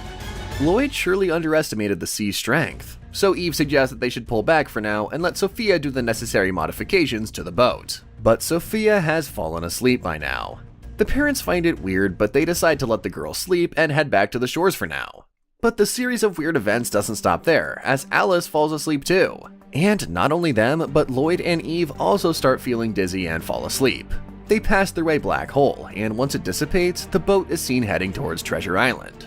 It's strange, it's odd, and it's exciting. A while later, Lloyd flutters open his eyes and finds himself lying stranded on an island alongside his daughters and wife. Everyone seems fine, but they are just in a deep sleep. There are things Lloyd is very curious about, but he leaves that for later and takes a good look at his surroundings. The girls wake up in a bit and Eve seems really disappointed, because the Treasure Island looks nothing like the way she had imagined. It's just a normal island with no sparkling jewels, shiny coins, or trees made of gold. But Sophia can still feel something mysterious from it. It doesn't take the girls long to change into their swimsuits and get into their vacationing moods. It's time for them to play, so Lloyd changes up too. But before playing games, the family should secure a place to stay. Lloyd and Eve are beasts, and they would be fine sleeping anywhere in the woods. But it's bad for Alice and Sophia to be exposed to rain and cold winds while their parents are having the best sleep ever. Judging from the seaweed at the high tide, Lloyd figures out the height that the sea level would reach, so he calculates the exact location to set up their lodging for maximum safety. Alice also mentions some other possibilities the family should take into consideration. Maybe there's a lodging that the previous visitors set up for their stay so they can search for that. In that case, Eve suggests that she should take a look at the island from the sky. That way, she can also look for water and food sources while she's at it. Lloyd leaves to collect some firewood and asks Sophia to look after Alice. The family cheers as it's time for them to conquer the Treasure Island once and for all. Firstly, Eve takes flight into the sky and spots a pretty lake and waterfall for their water needs and giant chickens for the food. It's not that big of an island, so she should be able to finish her patrol soon. Lloyd also gets back quickly with plenty of firewood and some important items for building a lodging.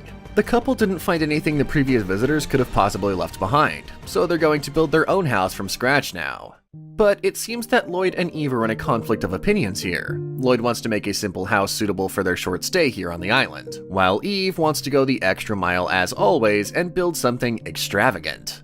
Since they're on a vacation, she wants a real nice and comfortable house for the family. Alice interrupts and asks her parents to stop flirting for a bit and turns their focus to the actual matter on their hands. Sophia comes up with the perfect solution, suggesting that they should make one house each and then they will choose the one that they like the best. Even though Alice has zero idea about the process of building a house, she still decides to take up the challenge. She is also a pillar of the demon race and should be capable of making a splendid house just like everyone else. After a while of working on their houses, the family gathers to see the final products. First comes Alice, who is still working on the sand beside the sea, and she has made something similar to a mini igloo of sand. It seems that she has given up on being a pillar of the demon race because this house looks like a perfect fit for a crab. For a moment, Alice actually wonders if she can turn into a crab forever. Anyhow, second comes Sophia's house, which seems like something Elsa from Frozen would make.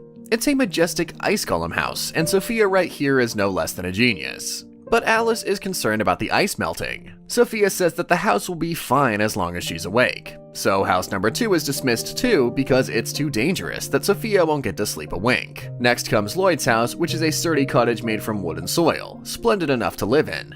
Lloyd is proud of his work, but the girl thinks that it's lacking somewhere. Most probably the aesthetics, because it looks like a cardboard box. The last one is Eve's house that she dug. It's just a cave, and the ores that she dug are good snacks only for her because the remaining family can't eat raw minerals. So, Lloyd's house wins the competition, because a box is better to live in rather than a cave. While the girls still curiously talk about the mysteries of the island, Lloyd and Eve get together for a secret talk. While they were patrolling the island, they came across the destroyed lodging of the previous visitors. It was a disturbing sight to see, but they can't figure out the actual purpose of the attackers. Since there were no victims, the visitors couldn't have possibly been a target, and there's no logical reason behind destroying the lodgings. In any case, the culprit who destroyed those lodgings and put the Lloyd family to sleep is on this island. The mystery of the culprit's actual goal still remains. A shadow is targeting the strongest family secretly, and it seems that dealing with 4 people is easy peasy for this villain. Night falls and the island grows silent, with only the occasional sounds of insects breaking the stillness. The moon and stars shine brightly over the Lloyd family as they prepare a bonfire to warm themselves on this cold night. Someone is hiding far away in the woods and is prying over the family as they cook and munch on the meat they just cooked. The night passes by peacefully in the cottage. The next morning, Eve wakes up early and puts on her swimsuit cap. It seems that Lloyd is also ready and is waiting outside for his wife. Since they are on an island, Eve wants to search for some seafood for meals today. Alice is still grumpy and sleepy, while Sophia gears up once fishing in the sea is mentioned. The Lloyd family runs to the shores and dives right into the sea.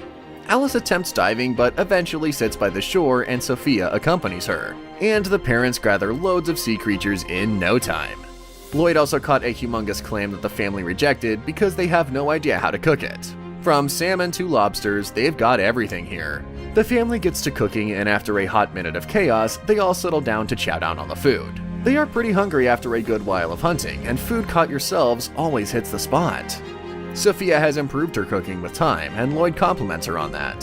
While Eve's food is still charred, it's 10% well cooked now, so that's good. After a delicious meal, it's time to take a bath in the beautiful lake that Eve found while patrolling. Seawater feels really sticky after drying up, which is why they've got to take a good bath. The girls head to bathe, and Lloyd washes the hypothetical dishes. A shadow is still lurking around the island, and now it is watching the girls at the lake. It seems that Lloyd is after it, so the person tries running away in a state of absolute panic. But Lloyd manages to catch up on the shadow and finds out that it's a little boy. More specifically, it looks like a kid from the demon race. The kid's eyes well up with tears and he begins trembling. Lloyd isn't really good with kids, so he simply begins explaining to the child who he has monitored them throughout their trip. He even added a fish to the Lloyd family's hunt when they were diving. Lloyd ate that fish, but it wasn't poisonous, so he wants to know what the kid actually wants. The kid, who is now crying out of fear, dashes away, and Lloyd follows him. Lloyd tries explaining to the kid that he is not trying to hurt him, so he should stop running and talk to him instead. The forest keeps getting thicker, and Lloyd's vision is also getting foggy. By the time he comes to a stop, he is standing on the edge of a cliff in front of the vast blue sea with the sun reflecting off its surface. When he finds out that the child jumped into the sea, he rushes to find his remaining family. He asks Eve and the girls to help him search for the kid in the sea. Lloyd takes a leap again and gets back to the sea. Alice, Sophia, and Eve are equally confused, but they decide to get dressed and rush to help anyways. Eve is trying to search from the sky, while Alice and Sophia are diving near the surface to search for any signs of the kid.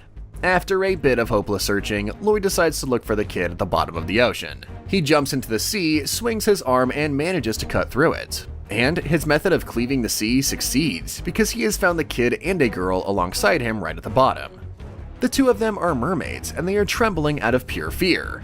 The girl starts crying and begs Lloyd and Eve not to hurt her little brother. The mermaids and Lloyd family finally come face to face after a few days of hiding and prying on each other.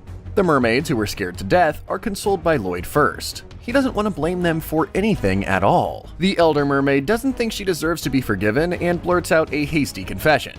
She admits to putting the family to sleep and dragging them to the island. Additionally, she and her brother have been secretly observing them, and she can't believe that they aren't angry about it. Then the mermaids bow down and give the family the most aggressive apology ever, promising that they don't harbor any ill intents.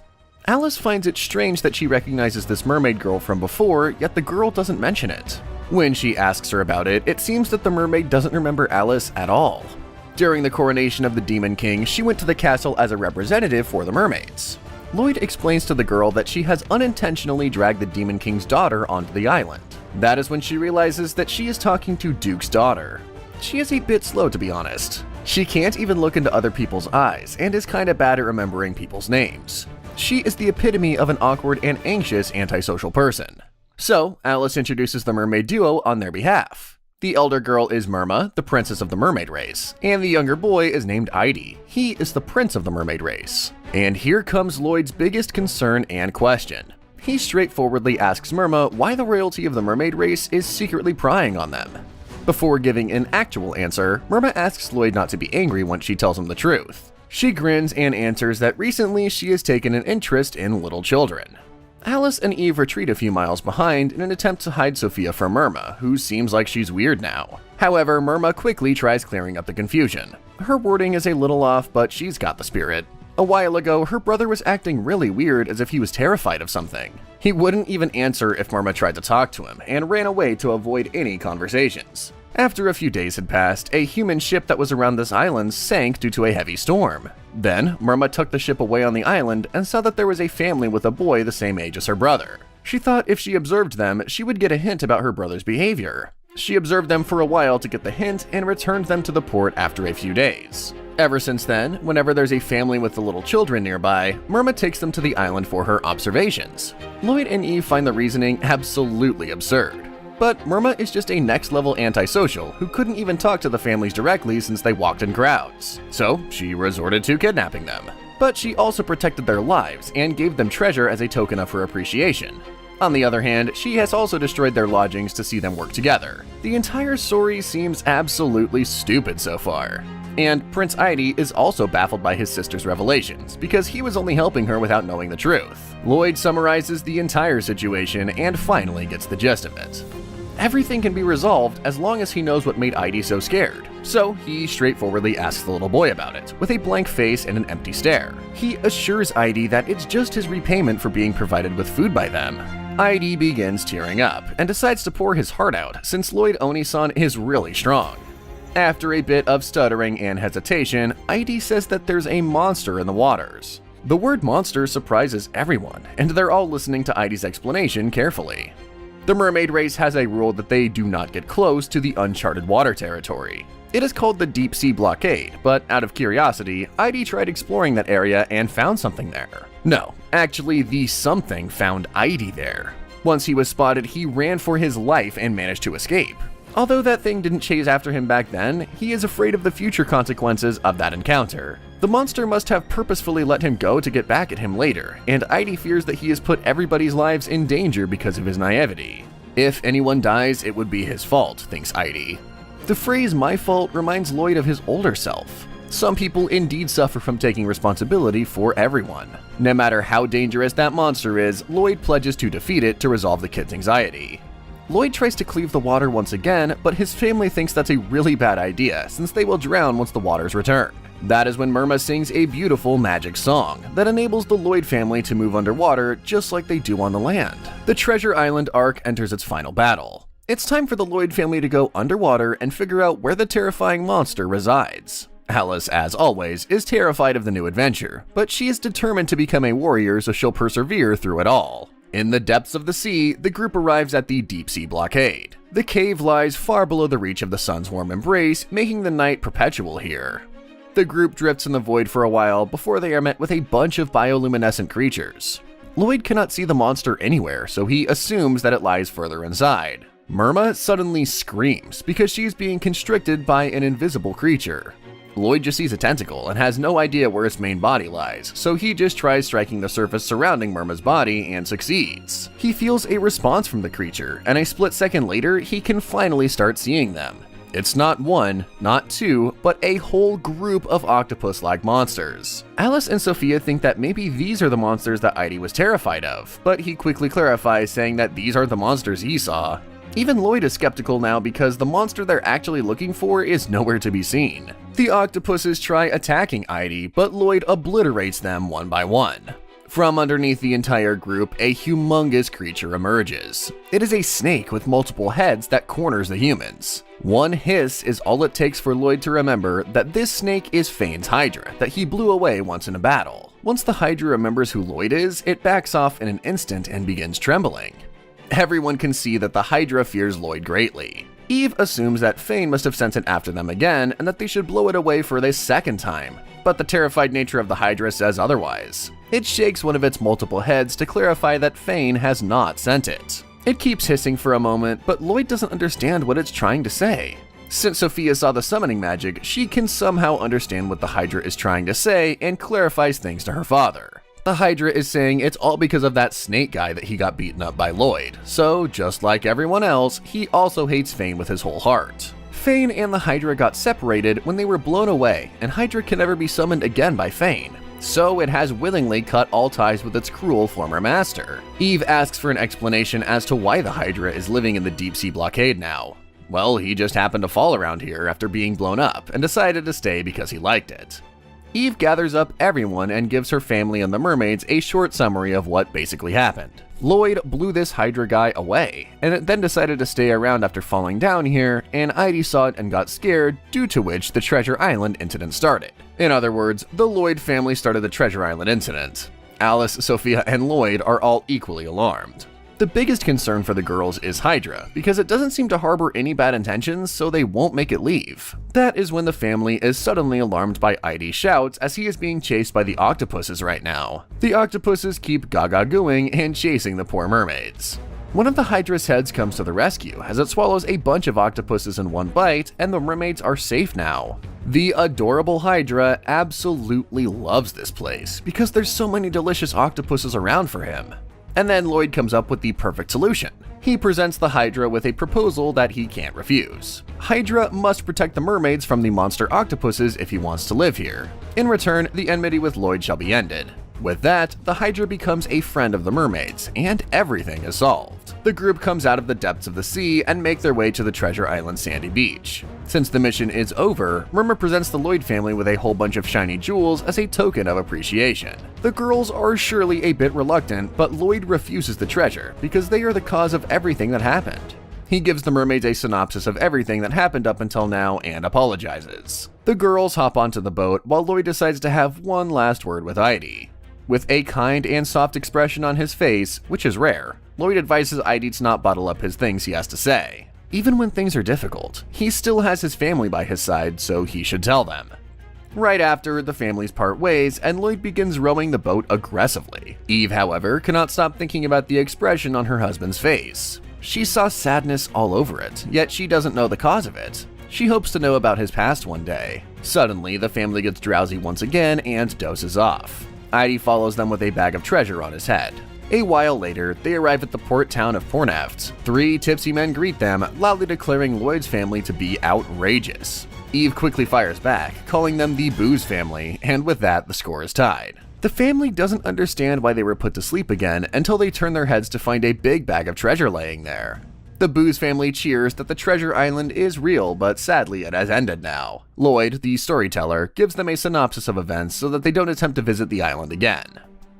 After the mission's completion, the Lloyd family is seen hanging out in the mansion's yard the next day. Alice and Sophia are in the water pool created by Sophia's mana because Alice wants to learn how to swim. Alice is struggling to keep her head above the water, but her little sister tries her best to make her learn. Alice's elder sister ego doesn't allow her to be in such a vulnerable position, but she has got to put all emotions aside since she's learning how to become a warrior from scratch.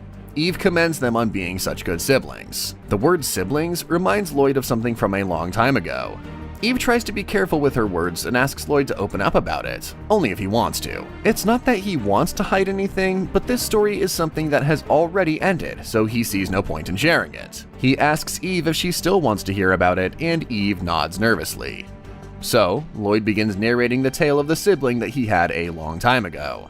She was a young little girl named Kane, who was pretty close to his age. Because their parents died, Lloyd and Cave lived in the storeroom of his related aunt. The aunt was oppressive and verbally abusive. Since she didn't want to feed the children, she made them pay for it. Lloyd earned a few pennies by working hard all day, and his aunt used to snatch away his hard-earned money. They were handed a meager amount of food as a meal that was barely enough for one person. They weren't allowed to make noises, nor were they allowed to act like children. Since his sister was little and sickly, Lloyd worked for the both of them. Kane felt really bad for her brother, but Lloyd always told her not to worry. He worked without any breaks for years on end, but still, they were in a constant state of hunger. When he turned 15 years old, Lloyd made a decision to become a trainee soldier. He wanted to live in the barracks where he could get paid with salary and food. Because their aunt couldn't go to the barracks, Lloyd could save up his money there. With that money, they both hoped to escape the torture cell, aka his aunt's house, in the future. Kane was glad to let her big brother go for a better future. He would be in the barracks for 3 years to go from a trainee to a soldier. Both siblings swore to do their best for their lives. In the barracks, Lloyd trained well and ate well, and sometimes he wrote letters to Kane. It was painful but fulfilling. After a year, Lloyd returned home to find Kane, but she had disappeared. His aunt wasn't a suspect because she needed Kane to receive Lloyd's money. After that, he asked the people around, but the disappearance was a mystery. He used all of his savings to hire people and search for Kane with him, but nothing turned up. He lost his reason for living back then, and here he is now. All his life, Lloyd has been thinking about his little sister. Why did she disappear? What was she thinking when she was all alone? Should Lloyd have not dreamt of anything and stayed behind? He stops narrating once he hears Eve sobbing. She is crying a river of tears, and Lloyd tries consoling her by saying that she shouldn't worry about it. Considering Kane's health back at that time, there was no chance to survive anyway. It's a story that has already ended. The parents turn their attention to Alice, who is screaming out of happiness because she can swim now. She is happily moving her hands through the water because she loves the feeling of advancing through the water. The truth is that Alice isn't actually advancing, but Sophia is making the water body move. She keeps spinning the little pool, and Alice keeps getting happier and happier. Eve goes to check up on the adorable sisters, whose spinning is now going out of control. As Lloyd looks at them, he can't help but think about how worthless his life is. He couldn't protect Kane and volunteered in the experiment to become a hero to kill the Demon King, and his subordinates whose lives were surely worth more than his. Perhaps he doesn't have a right to live a life like this, but at the very least, he must protect his family now. Back at the Dilgrand Castle, the king is going feral with anxiety, and he can't stop pulling his mustache. He can't stop thinking about the hero. It's finally time to put an end to this story. He has made all the preparations to take the hero down. This time, he shall put an end to him once and for all. In the king's basement prisons, there's a chained-up hero who would be put up against Lloyd. Today is sunny and seems to be an ordinary day for the family. They are peacefully hanging the laundry outside the mansion and planning to go out on this beautiful, clear day. But today is also the day that marks the start of the biggest crisis for the family. The King's Guard is here for Margrave Lloyd with a direct order from the king. It has been a while since Sophia's cult incident, and after that, there has been no contact between Lloyd and the king. The girls automatically think that the king is after their papa's life. Before the guard can even narrate the king's order, the ladies ask him to shut up out of pure rage. The guard trembles and tries to continue. The order from the king is that Margrave Lloyd should come and visit the king alone. The girls try threatening the guard into revealing the king's actual intentions, but that poor guy doesn't know anything. He's just a medium through whom messages travel. Lloyd agrees to visit the king alone, but the girls will never agree to that. So the solution is that he will travel with his family but enter the palace by himself. At first, Lloyd suggests that Eve shall be their ride to the palace, but Eve herself is too tempted by the carriage that the guards prepared with all the delicious food and travel expenses. The family travels by carriage for a month and have the adventures of a lifetime. Through rainy, stormy, and sunny days, they keep going unrelentlessly while having fun. They stop by lakes to take baths, have meals, and pass through beautiful landscapes admiring their beauty. The nighttime skies full of the sparkling stars and the bright moon are a sight that the family shall remember forever. Once they arrive at Dilgrand Kingdom, the girls are amazed by how majestic the place is. The grand buildings are something that they've never seen before. Lloyd rents an inn and the girls fall asleep on the fluffy beds right away, after a month of traveling. Lloyd is called to the palace immediately by the king, and he parts ways with his family with a heavy heart, unaware of the fate that awaits him. He arrives in front of the palace gates, and the guards let him know that the king has been waiting for him. The surprising part is that he is not led inside the palace, but towards a carriage. The king is inside a big carriage and welcomes the hero inside it. The journey in the carriage begins, and the king asks about Lloyd's whereabouts with a creepy smile plastered to his face. Lloyd lets the king know that he has been living peacefully with no further details. But the king can't stop obsessing over Lloyd's family. After all, he has married the Emperor Dragon, hit a suspect who is a girl from the terrorist cult, and even took in the demon daughter of his nemesis. With such a family, the king can't help but be anxious and doubt Lloyd's loyalty. He orders Lloyd to cut all ties with his family instantly. Upon hearing the absolutely outrageous order, all the memories that he has made with his loved ones flash through his mind. He can never ever obey such an order, because he has already failed to protect his loved ones once and has been living under crushing guilt ever since. He asks the king to forgive him and refuses the order because he's not scheming anything with his family. All he wants is to live in peace. The king doesn't listen to one more word and screams out that a rebellion has been confirmed. A hand comes out of the carriage wall and sends Lloyd flying into the sky. After multiple fake accusations, the king has been ordered to execute the hero.